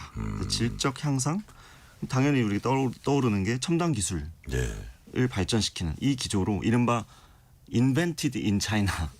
그러니까 중국 제조가 아니라 중국 창조로 나아가는 어떤 기조를 세우고 또 이제 2021년 얼마 전에는 또 전국 인재 대회라는 걸 엽니다. 그래서 AI 분야를 혁신시킬 어떤 인재를 전략적으로 육성하는 데 집중하고요. 이제 저희가 인터뷰했던 중국의 전 교육과학연구원장에 따르면 중국은 이미 과학을 제1의 생산력으로 설정하고 또 교육, 과학기술, 인재, 이 통합 전략을 구사하고 있습니다. 그래서 국가 계획이 먼저 나오고 그걸 바탕으로 산업, 교육, 의료 분야까지 그에 상응하는 계획이 줄줄이 연계돼 나오는 이 중국만의 독특한 방식, 이 강력한 연계가 지금의 딥시크와 같은 첨단 기술 수준을 만들어내는 큰 원동력이고요. 이제 질문해주신 천재반. 천재반 관련해서 좀 말씀을 드리자면 이게 사실 제일 놀라웠던 부분인데 예. 이걸 이제 수월성 교육이라고 얘기를 하더라고요. 이게 뭐냐면 중국에서는 초등학교 때부터 네. 뭐 초등학교, 중학교, 고등학교, 대학교까지 이렇게 모든 학업의 단계에서 이 재능과 의지가 있는 과학 인재를 선발해서 공교육 차원에서 소수 정예로 집중 육성하는 교육 방식을 택하고 있습니다. 네. 그래서 실제로 이제 중국에서 어렸을 때부터 뭐 태어났거나 혹은 거의 어렸을 때 이제 유학 가서부터 교육받았던 분들 인터뷰를 해보면 예. 중국 정말 그 단계마다 선발 시험이 계속 있다고 해요. 그래서 딥시크를 만든 량원펑도 그런 단계마다 선발돼서 결국 명문대학교, 그랬군요. 저장대학교 공대 입학을 했고 그 안에서도 소수반인 또 주커정 컬리지라고 하는 곳에 들어가서 창업 교육을 받은 사례죠. 그래서 그 소수가 되고 싶은 학생들은 좀 스트레스를 좀 받긴 하겠지만 그런 경쟁 속에서 내가 뭔가 이 중국의 과학기술계에 혹은 이 전 세계의 과학기술계에 한 획을 그어보겠다고 하는 이 인재들이 모여서 더 높은 수준의 교육을 받고 또 서로를 성장시키는 어떤 시너지 효과가 서서히 열매를 맺어가고 있다라는 게 많은 전문가들의 분석입니다. 그래서 요거를 이제 이어서 말씀해 주시는데 이런 것들이 어떤 그 우리나라에서는 이게 평등 교육을 해야 되는데 이러면서 사회적 논란이 되기도 해요. 근데 사실 미국 같은 경우를 봐도요. 정 PD님 그 상위 0.001% 천재가 나라를 먹여 살린다는 얘기 미국에서도 사실상 확인된 겁니다. 지금 같은 극한 경쟁 시대에 사실 국가 생존이 달려 있는데 수월성 교육, 천재들을 따로 교육하는 거 필요하다고 보시는 거죠? 예, 뭐 많은 이제 뭐 전문가들이 입을 모아서 그런 얘기를 합니다. 실제로 저도 이게 굉장히 또 어떻게 보면 논쟁적인 이야기이기 때문에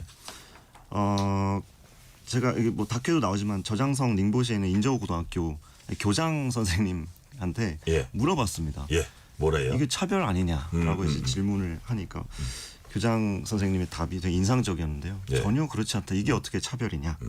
왜냐하면 이거는 어떤 소수의 아이들에게 그들의 집안이 좀 더 잘 산다는 이유로 혹은 그들 집안 권력자가 있다는 이유로 혹은 뭐 부모의 지위가 더 높다는 이유로 다른 아이들보다 더 좋은 교육 환경을 제공하는 것이 아니라 과학 기술에 대해서 내가 더 알고 싶어 하고 또 배우고 싶은 의지가 강한 아이들에게 그리고 재능이 있는 아이들 그렇죠. 그들에게 그 수준에 맞는 교육을 제공해 주는 것인데 그리고 그런 창신반, 뭐 실험반 같은 다양한 이름으로 운영되는 소수반에는 이 전교생 누구나 들어올 수 있는 기회가 열려 있습니다. 시험 봐서 들어갈 수 있고요. 그래서 우리는 오히려 이제 더 실질적으로 평등한 교육 기회를 특히 사교육이 아니라 공교육 차원에서 제공해주고 있는 것인데 이게 어떻게 잘못된 것이라고 할 수 있느냐라는 이야기가 그러니까 이제 공교육, 평등 교육은 그대로 가고 투트랙으로 수월성 교육, 천재 교육은 따로 또 가면 되는 거죠. 맞습니다. 맞습니다. 자, 지금 시간 관계상 제가 질문을 드릴게요. 우리 정 PD님 프로그램 보면 전반적으로 중국 학생이나 학부모들은 공대 진학하는 걸 되게 자랑스러워하고 자부심 느끼고 있고요. 일종의 사회 분위기가 그렇게 조성된 건데 그냥 제 추측이지만요. 그 노력과 성취에 걸맞는 대우를 받기 때문 아닌가 이런 생각이 드는데 자, 중국에서 공과대학이 환영받는 이유가 뭡니까? 일단 결국 중국이나 한국이나 이 경제적인 보수가 뭐 아무래도 가장 큰 원인이라고 할 수 있습니다. 보상이 중요하죠. 그렇습니다. 중국에서는 엔지니어 봉급이 의사 봉급보다 훨씬 높은 수준이기 때문에 중국 우리나라랑 달리 이제 의사가 크게 인기가 없고요. 근데 그것보다도 이제 더 중요하게 지적하고 싶은 지점은 어떤 겁니까? 바로 이 창업을 할 수 있다는 환경인데요. 창업 환경이 아주 원활히 조성돼 있다. 맞습니다. 이제 명문대 공대를 나오면 그래도 창업 한번 해봐야지 이런 인식이 좀 보편화되어 있더라고요. 심지어 최근에는 공대생이 아니라 문과생들조차도 이제 테크 기업을 창업하는 게 유행이 됐다. 뭐 이런 이제 분위기가 있는데요. 근데 반면에 우리나라에서 창업을 한다는 것은 뭐 잘 아시겠지만 인생을 걸고 해야 한다 하는 어떤 위험한 일처럼 인식이 되고 있습니다. 그래서 중국에서는 반면에 10년 전부터 어떤 대중 창업 만중 창신 뭐 이런 슬로건도 발표하고 정책적으로 창업을 유도하기도 하고요. 또 저희가 갔던 저장대학교 같은 곳에서는 졸업생을 위해서 아예 창업 공간을 지어줍니다. 또 성, 시 이런 지방 정부 단위에서도 세제 혜택을 준다든지 또 창업 절차를 간소화해 준다든지 하는 어떤 경쟁 관계가 되게 잘 꾸려져 있고 그렇다 보니까 우리나라에서는 기업 가치가 10억 달러 이상인 비상장 기업을 네. 의미하는 글로벌 유니콘 기업이 예. 한 18개 정도 있다고 알려져 있는데 중국에는 343곳이나 탄생을 한 300곳이 넘는군요. 예, 그렇다 보니까 뭐 딥시크, 량원펑, 유니트리, 왕싱싱 뭐 이런 창업 스타 엔지니어들이 넘쳐나기 때문에 네. 중국에서는 이제 모두가 공대를 좀 꿈꾸는 이제 환영받는 분위기가 있고요. 또 하나 좀 말씀드리고 싶은 거는 이제 제가 중국의 학계와 주기적으로 좀 교류하는 교수님들 말씀 들어보면 중국에 가보면 딱 우리나라 한 30년, 40년 전 마인드를 보는 것 같다. 그래요. 이런 얘기를 많이 합니다. 그래서 개인의 어떤 워라밸보다 조직의 연구 성과를 좀 향상시키는 걸 더 우선시하는 분위기가 있고 그렇다 보니까 주중에는 연구를 해야 되니까 컨퍼런스는 주말에 잡자. 뭐 이러는 이제 분들이 많고 또 당장 어떤 나에게 떨어지는 경제적 보상도 물론 중요하지만 어떤 국위 선양을 위해 내가 얼마나 기여할 수 있는지 이런 것들을 좀 표출하고 싶은. 그렇군요. 예, 그리고 또 최근에 또 급변하는 국제 정세가 있기 때문에 우리가 기술을 개발하지 않으면 이제 우리나라의 생존이 위협받을 수 있다. 이런 어떤 위기감 속에서 피어난 애국심 이런 코드도 분명히 자리하고 있는 것 같습니다. 그래요. 자, 1편 공대 미친 중국, 2편이 의대 미친 한국 편입니다. 자, 우리나라의 의대 선호 현상 어제 오늘 일은 아니지만 이번 프로그램에서 우리 정 PD님이 이걸 가장 상징적으로 보여주는 부분이 있었을 것 같아요. 맞습니다. 그 여러 가지가 있었습니다. 의대 집중 현상. 그런데 가장 좀 아마 시청자분들의 뇌리에도 강하게 남았을 말은 그 2부 의대 미친 한국편 예고편에서 한 중학생이 의사가 돼서 롯데타워가 보이는 곳에 살고 싶다. 강남 지역이네요. 예, 그렇습니다. 이 얘기가 굉장히 좀 충격으로 다가왔다라는 댓글들을 많이 봤습니다. 중학생이라는 나이에 사실 이런 이야기를 한다는 게 참 좀 되게 가슴을 좀 애리게 하는 어떻게 이런 가치관을 갖게 됐을까. 근데 결국에 이 가치관은 우리 사회가 형성해 준 것이라고 생각을 하고 그렇기 때문에 좀 많은 분들이 착잡한 심정을 가졌던 것이 아닐까. 그래요. 예, 그리고 한 뭐 교육 유튜버가 족집게 선생님한테 1억 주면 자기 자식 의대 보낼 수 있다. 이러면은 1억 쓰겠냐라고 물어보고 거기에 적극적으로 또 팔로워들이 옹호하는 이런 현상. 그랬어요. 이제 의대 지상주의를 숨기지 않고 이제는 좀 노골적으로 드러내는 현상 같아서 좀 개인적인 차원에서 너무 이해가 되면서도 또 거시적으로 이제 줌아웃을 해서 봤을 때는 좀 씁쓸함을 자아낸 게 아닌가 싶습니다. 그래요.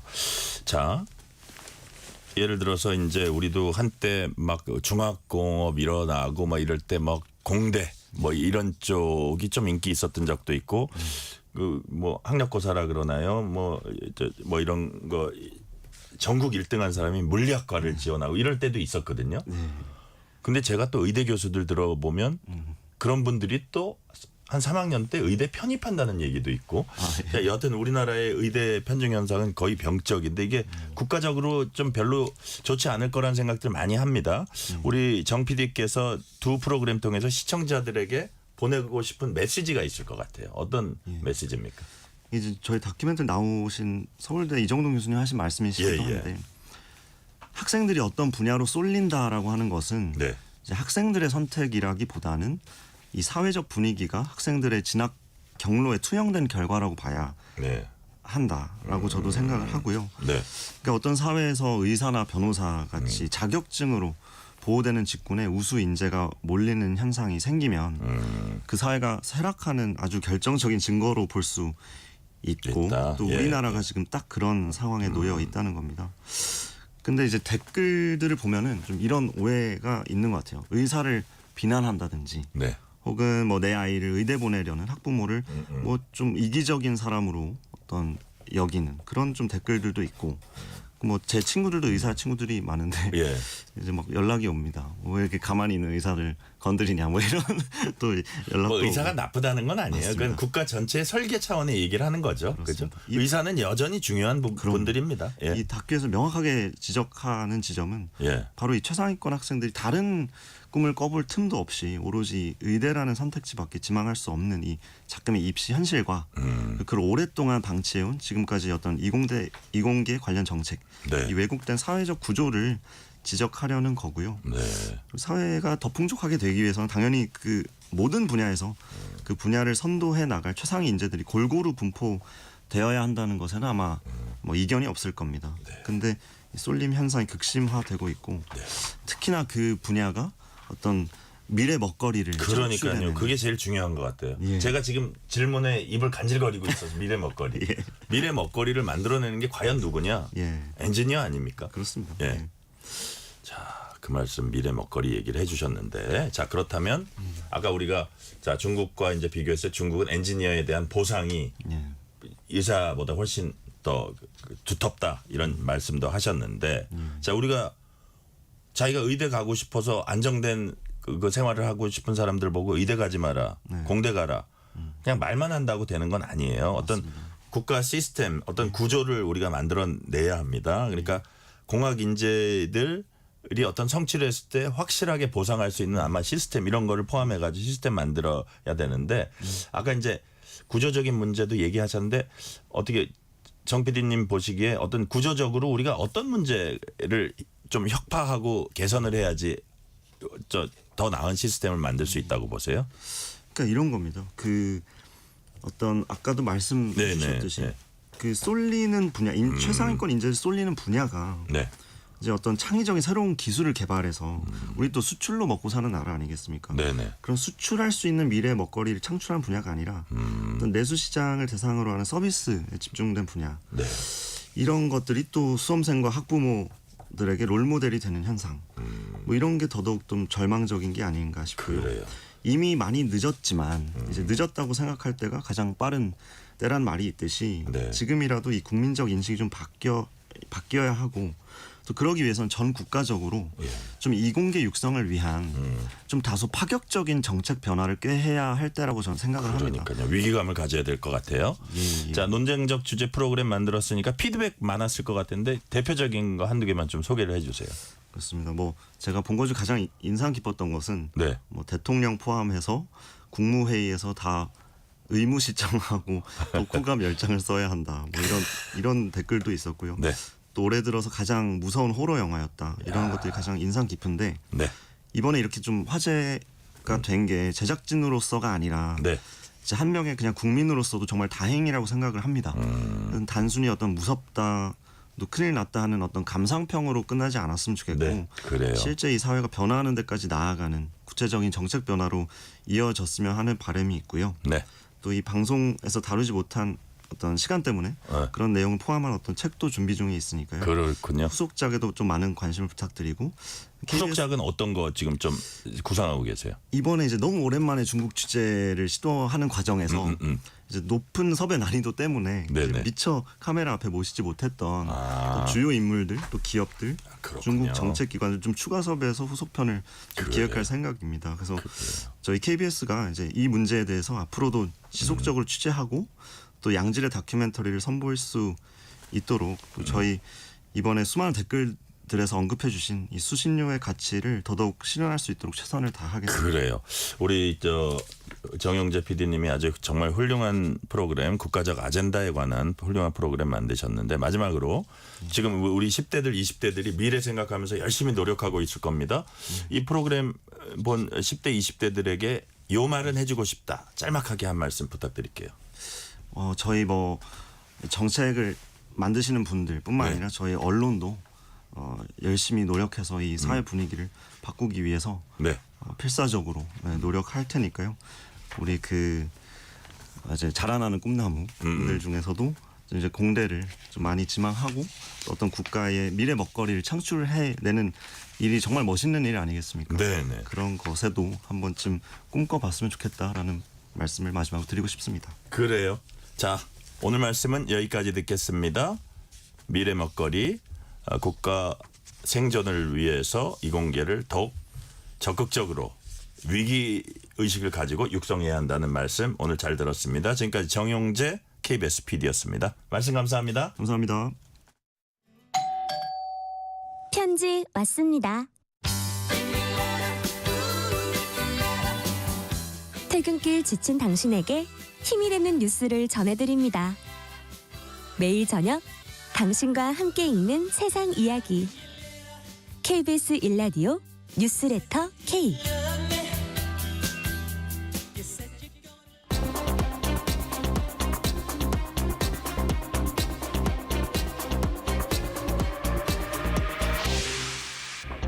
이번 주 가장 뜨거운 뉴스, 화제 국제 소식 골라서 전해드리는 키워드로 본 지구촌입니다. 오늘도 조윤주 외신캐스터 함께하겠습니다. 조윤주 캐스터님 어서 오세요. 네, 안녕하세요. 마가의 후계자가 이제 키워드네요. 네, 그렇습니다. 트럼프 미국 대통령이 벤스 부통령을 사실상 네. 차기 대선 후보로 지목한 거 아니냐 이런 얘기가 나오는데 어떤 자리에서 정확히 뭐라고 한 거예요? 네. 백악관에서 트럼프 대통령이 행정명령 서명식을 했거든요. 네. 그 자리에서 어떤 기자가 벤스 부통령이 마가, 그러니까 미국을 다시 위대하게 운동의 후계자냐라고 물어봤습니다. 구체적으로 질문을 네, 했군요. 그랬더니 그런 얘기를 하긴 약간 이르긴 하지만 그래도 현재로서는 가장 유력하다라고 말했습니다. 마가는 뭐 다 아시겠습니다만 트럼프 대통령 강성 지지층을 또 이렇게 부르기도 하거든요. 그러니까요. 이런 미국을 사람- 다시 위대하게. 네, 맞습니다. 그러니까 이런 운동의 후계자다라는 말하는 것은 트럼프 대통령 뒤를 이을 만한 굉장히 중요하고 네. 믿을 만한 사람이라는 것을 기자들 앞에서 말을 하게 된 건데요. 그러면서 마르코 루비오 국무장관도 같이 얘기했습니다. 벤스 부통령과 어떤 방식으로도 다 함께 일하신 사람이라면서 공화당 안에 놀라운 인물들이 더 많이 있다라고 말했습니다. 루비오 얘기도 하긴 했군요. 네, 그렇습니다. 네, 한 사람만 꼭 집어서 말하기 그러니까. 좀 부담스럽겠죠. 약간 정무적인 감각을 네, 발휘했네요. 그렇습니다. 이제 정치인이 다 됐으니까요. 정치인 다 된 지가 언제? 네. 어쨌든 또 협상할 때도 사업가처럼 하지 않습니까? 그러니까요. 그래서 예. 약간 이렇게 말씀드리면 좀 싫어하실 분이 계시기도 하겠습니다만 약간 육각형 인간이 좀 돼가는 것 아닌가 제가 보기에. 트럼프 대통령이 예. 오. 그러니까 사업가 기질도 있지만 정치를 하면서 좀 더 이렇게 물론 뭐 험한 말을 하기도 하고 내공이 좀 쌓였다. 네, 그런 것 같습니다. 일기 때보다도 훨씬 더 대처를 잘하는 것 아닌가 싶기도 한데요. 예. 어쨌든 특정 인물을 공개석상에 지지했기 때문에 좀 그것만으로도 의미가 있다고 로이터 통신이 짚었습니다. 사실 대선이 2018년 아직 많이 남아있긴 한데요. 네. 어쨌든 좀 매우 유능한 사람이다라고는 그전까지 얘기했었는데 이렇게 구체적으로 마가 운동의 후계자다라고 말한 것은 처음이기 때문에 네. 의미가 있다라고 보겠습니다. 트럼프 대통령이 집권하자마자 여러 차례 자신이 3선에 도전하고 싶다는 말을 했었거든요. 네네. 근데 사실 법으로 정해져 있어서 2번 이상 할 수가 없습니다. 안 된다는 건 자기도 네. 알겠죠. 알지만 그래도 언론과 인터뷰를 하면은 출마 안 할 거다. 그렇지만 네. 하고 싶기는 하다. 이렇게 말했습니다. 그러면서 사실상 후계자 군을 이제 네. 얘기한 거고요. 자, 차기 연준 의장 후보 관련 얘기도 했다고 하는데 어떤 사람들을 또 거론했습니까? 네, 이제 역시 이제 CNBC와 인터뷰를 하면서 말한 내용인데요. 예. 연방준비제도 의장 후보로 케빈이라는 이름이 들어간 사람 2사람이 있고 그리고 별도로 2명 해서 총 4명의 후보를 검토하고 있다고 밝혔습니다. 이 케빈이라는 2사람은 굉장히 잘 알고 있는 사람이고 일도 잘한다면서 다들 자격 있는 사람들이라고 말했습니다. 4명 중에서 한 사람이 차기 연준 의장이 될 것이다라고 말하면서도 당장 최종 결정은 내리지 않겠다라고 말했습니다. 그 2사람은 추측하기로는요. 네. 케빈 해시 백악관 국가경제위원회 위원장과 케빈 워시 전 연준 이사로 보인다고 현지 언론들이 보도했고요. 그렇군요. 이외에도 스콧 베센트 재무장관 얘기도 있었고요. 크리스토퍼 월러 연준 이사가 유력한 차기 연준 의장으로 꼽히고 있는데 크리스토퍼 월러 연준 이사와 네. 미셸 보먼 연준 부의장이 7월 달에 그 FOMC 회의에 있었을 때 다른 사람들은 금리를 동결해야 된다라고 네. 말했는데 이 2사람은 금리를 내려야 된다고 말했습니다. 그래서 특히 크리스토퍼 월러 연준 이사도 역시 트럼프 1기 행정부 때 연준 이사가 됐거든요. 그러니까 트럼프와 굉장히 교감이 잘 되는 이사다라고 트럼프가 뭘 좋아하는지 잘 알겠군요. 네, 그렇습니다. 그래서 이제 이제 유력하게 이제 거론이 되고 있는 거고요. 제롬 파월 의장에 대해서는 늘 뭐 똑같은 얘기 하고 있습니다. 미스터 툴레이. 너무 늦다. 금리 왜 이렇게 너무 안 내리냐. 싫어해요. 네, 네. 그리고 막 좀 좋지 않은 단어까지 쓰면서 그러니까. 좀 이렇게 비하는 말까지 했었는데요. 지금 현재 미국 기준금리 4.25에서 4.5% 유지가 되고 있는데요. 트럼프 대통령은 3%포인트 내려야 된다. 그래서 금리가 1%대까지 가야 된다라고 얘기를 하고 있습니다. 지금 뭐 사실 그전까지는 연준에서는 여러 가지 지표를 봤었을 때 내릴 때가 아니라고 말했는데요. 이번에 이제 고용 지표가 너무 나쁘게 나오면서 그러니까요. 금리 인하 가능성이 점점 높아지고 있습니다. 아니 이게 연준이라는 게 네.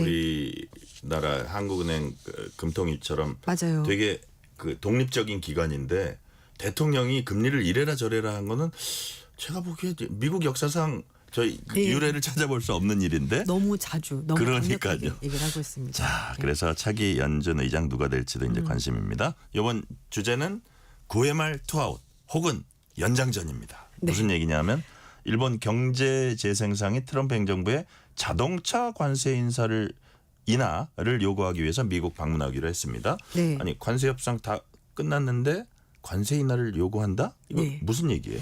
네, 맞습니다. 이제 야구에서 9회 말 투아웃은 거의 모든 것이 끝날 끝났죠. 시점이자 예, 예. 또 한편으로는 뭔가 한판 뒤집어 볼 수 있는 그러니까. 일말의 가능성이 있는 상황이거든요. 그러니까요. 그래서 예. 일본이 미국과 협상은 사실 지난달 말에 끝났습니다. 15% 관세를 부과받기로 했고요. 자동차 관세도 15%로 합의를 했는데요. 생각해 보니까 억울해서 그런가요? 아니면 예. 또 무슨 사연이 있을 것 같아요. 예, 조금 그런 부분도 있고 약간 그 미세한 부분에 뭔가 명확하지 않은 부분이 있다고 판단한 것으로 보이는데요. 예.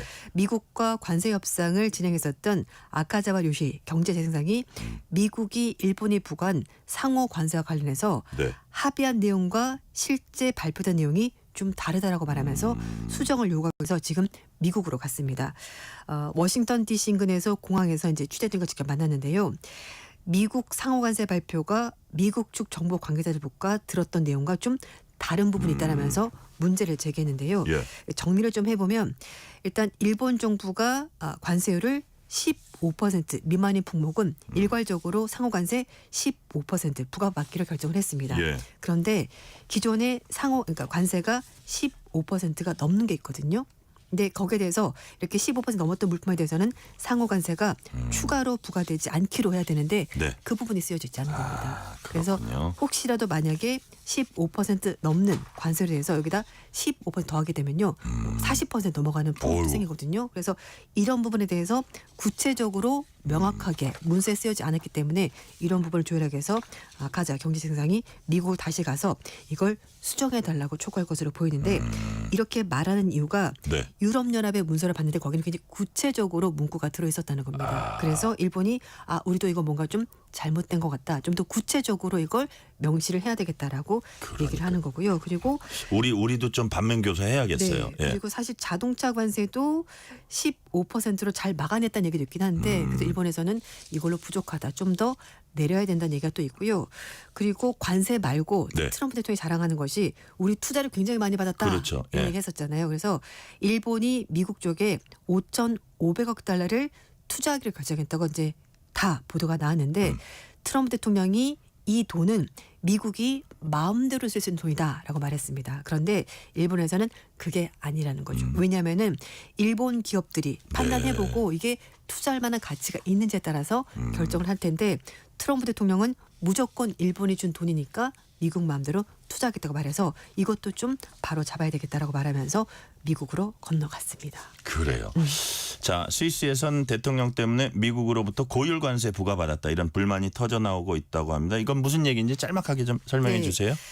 켈러주터 스위스 대통령이 좀 잘못했다는 얘기가 나오고 있는데요. 네.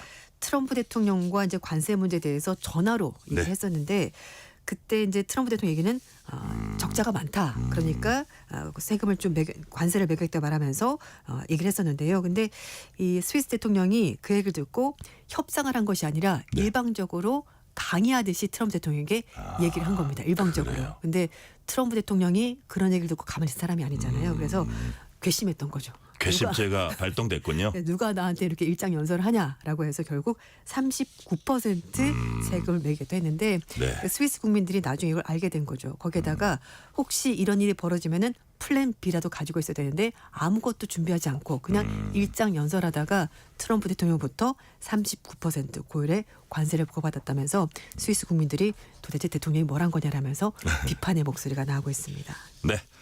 미국이 달에 원자로를 건설할 계획이다라고 미국 매체가 보도했습니다. 이거 정말 가능한 얘기인가요? 네, 가능하다고 합니다. 그래요? 네, 이제 우리가 생각하는 커다란 원자로가 아니고요. 소형 원전 모듈, 요즘 굉장히 SMR 있잖아요. 이제 그거를 설치할 그렇군요. 것으로 보이는데 폴리티코가 나사 내부 문건을 인용해서 예. 2030년까지 미국이 달에 이게 원자로를 건설한다고 하는데요. 100kW급 원자로를 건설할 방안을 지금 얘기를 하고 있고 그래요. 이걸 하는 이유가 있습니다. 달은 낮과 밤이 있는데요. 이게 2주 간격으로 돌아갑니다. 그러니까 그러니까 지구는 하루가 이제 하루씩 돌아가는 그렇죠. 건데 달의 네. 하루는 지구에서 29.5일이고요. 2주가 낮, 2주가 밤입니다. 그러니까 오. 태양열 패널을 쓰더라도 해가 없는 시기가 너무 긴 거죠. 그래서 이걸 쓸 수가 없어서 원자로 그러니까 소형 원전 모듈을 해가지고 그런 뜻이군요. 전기를 공급하겠다는 겁니다.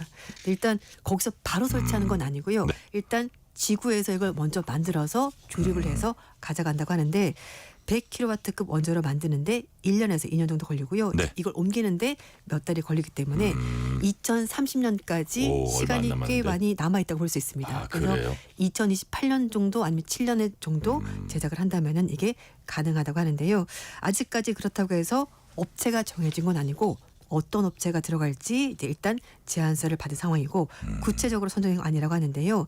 100kW면은 어느 정도냐면 네. 사무실 10개에서 20개 정도 전력을 공급한다고 하는데 사실 달에서 미국이 뭘 만드는 건 아니고요. 사무실 운영 정도 그리고 이제 여러 가지 장비들 충전하는 데 전력이 필요하기 때문에 생각보다 그렇게 많은 전력이 필요하진 않다고 합니다. 네. 특히 미국이 원자로 만드는 것은 중국과 러시아 이렇게 우주 경쟁하는데 미국이 우위를 점유하려고 하는 건데 특히 원자로 주변은 방사선이 나올 가능성이 있거든요. 예. 그렇게 되면은 이렇게 좀 접근하지 못하도록 제한 구역을 만들 수 있기 때문에 그런 것도 선점하려고 원자로를 세우려고 한다는 해석도 있습니다. 그래요. 네. 자, 시간이 다 되긴 했는데 짤막하게 하나 여쭤볼게요. 해외여행 가기 전에 미리 알아두면 좋을 것 같아서요. 일부 지역이긴 하지만 유명 휴양지들이 기후 세금을 부과하고 있다. 네. 이거 어떤 지역이에요? 일단 그리스가 올해부터 기존 숙박세에서 기후위기 회복 위해서 네. 요금을 붙였고요. 그래서 그렇군요. 호텔에서 등급에 따라 다르긴 합니다만 성수기에 따라서 1박당 0.5유로 800원 정도를 부과를 하고요. 그래요. 그리고 유명 관광지는 좀 인기 있는 곳, 뭐 산토리니 이런 곳은 최대 20유로 32,000원 정도 오유. 더 부과한다고 합니다. 그래요. 그리고 동남아시아 인기 관광지인데요. 발리도 작년부터 외국인들에게 15만 루피아 돈으로 12,000원 정도 환경기금 받고 있다고 하는데요. 이게 이제 세금이긴 합니다만 이런 돈 모아가지고 뭐 쓰레기 처리한다든지 여러 가지 환경 문제 관리하는데 이 돈을 쓴다고 하고요. 미국 하와이는 내년 1월 1일부터 이렇게 그린피라고 해서 네. 골프장 그린피는 아니고 그린피라고 이것도 기후 네, 기후세네요. 맞습니다. 네, 숙박세에 포함해서 좀 더 추가적으로 세금을 거두는데요. 산불 복구한다든지 산호 보호하는데 이런 여러 가지의 돈을 쓴다고 합니다. 네, 오늘 말씀 여기까지 듣겠습니다. 지금까지 조윤주 외신 캐스터였습니다. 말씀 감사합니다. 네, 감사합니다.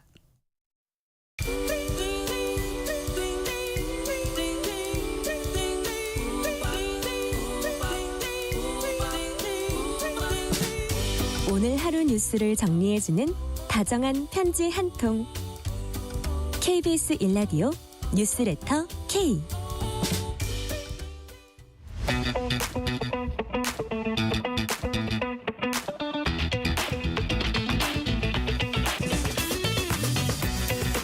알면 독이 아니라 득이 되는 법 이야기, 법이든 성배. 매주 수요일 깊이 있는 법 지식 잔에 꽉꽉 채워서 쉽게 풀어주는 분입니다. 오늘도 박성배 변호사 나오셨습니다. 박성배 변호사님 어서 오세요. 안녕하세요. 법이든 성배의 박성배 변호사입니다. 자, 오늘 김건희 여사가 피의자 신분으로 특검에 출석했습니다. 특검법에 적시되는 의혹이 16가지라고 하는데 크게 봐서 도이치모터스 의혹, 명태균 관련 의혹, 그다음에 건진법사 의혹 뭐 순으로 조사할 걸로 알려졌어요. 이 세 개의 혐의의 조사 순서 어떤 의미가 있다고 보세요? 김 여사 조사 순서가 네. 도이치모터스 명태균 건진법사라고 합니다. 네. 시간 순으로 과거에 있었던 일부터 차례로 물어보는 게 효율적이라는 측면도 있어 보이는데 제가 판단하기에는 네. 비교적 수사가 사실상 완결된 순서로 진행을 하고 있는 것 같습니다. 가장 먼저 조사가 진행된 도이치모터스 의혹의 경우에는 주가 조작 일당이 이미 유죄 확정 판결을 받은 상황이고 증권사 녹음 파일도 확보되었을 뿐만 아니라 증권사 직원이나 주가 조작 일당 관련자가 변화된 진술을 하고 있습니다. 네. 사실상 기소 여부는 확정해둔 상태에서 김 여사를 상대로 사실관계 확인만 하는 수순으로 보입니다. 나아가 명태균 의혹의 경우에는 자금의 흐름과 무상 여론조사 제공은 이미 확인된 사실관계이고 여기에 윤 전 대통령이 회장이나 명태균과의 녹음 파일, 나아가서 김영선 전 의원 측, 명태균 측 일부 인사들도 비교적 김 여사의 혐의를 입증할 만한 진술을 하고 있습니다. 여기서 건진 법사는 앞선 두 의혹보다는 다소 채워야 할 부분이 많은 의혹입니다.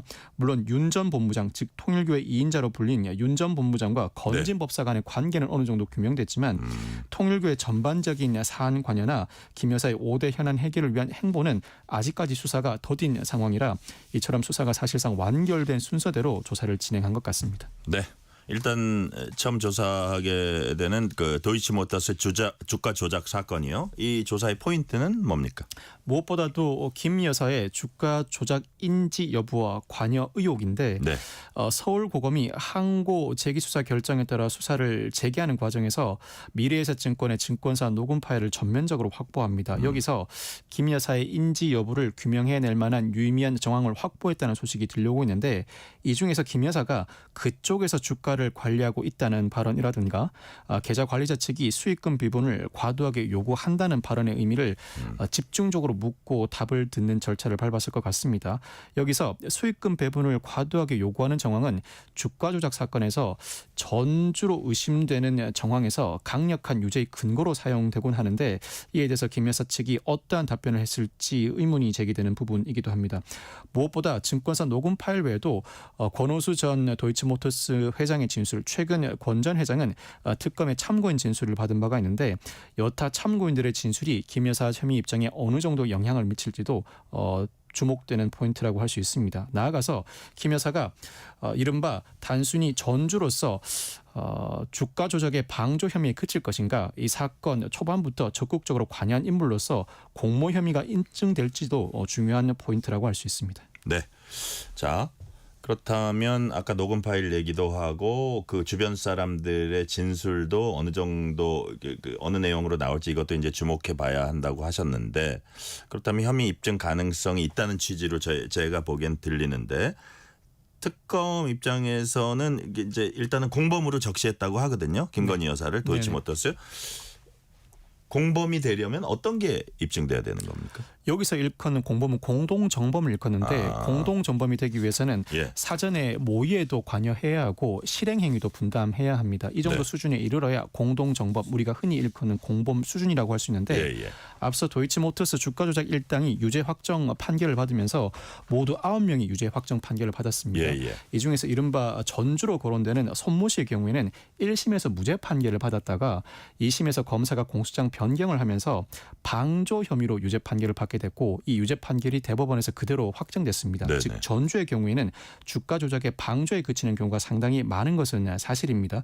그렇지만 일단 김건희 특검의 경우에는 김 여사가 이 전주 손 씨와는 다르게 주가 조작 기획 단계에서부터 관여했을 가능성에 초점을 맞추고 있는데 그 이유는 김 여사가 대부분의 이 계좌 관리를 이종호 전 블랙펄 인베스트먼트 대표 등 주가 조작 사건 주범들에게 일임했고 이 계좌에서 여러 차례 통장 매매가 이루어진 정황이 발견되었기 때문입니다. 그렇지만 아직까지는 주가 조작에 관해서 의사 연락을 주고받았다거나 이익 배분을 정면으로 약속했다고 볼 만한 정황은 현출되지 않아서 기소 여부나 공범인지 여부를 단언하기는 어려운 상황입니다. 네.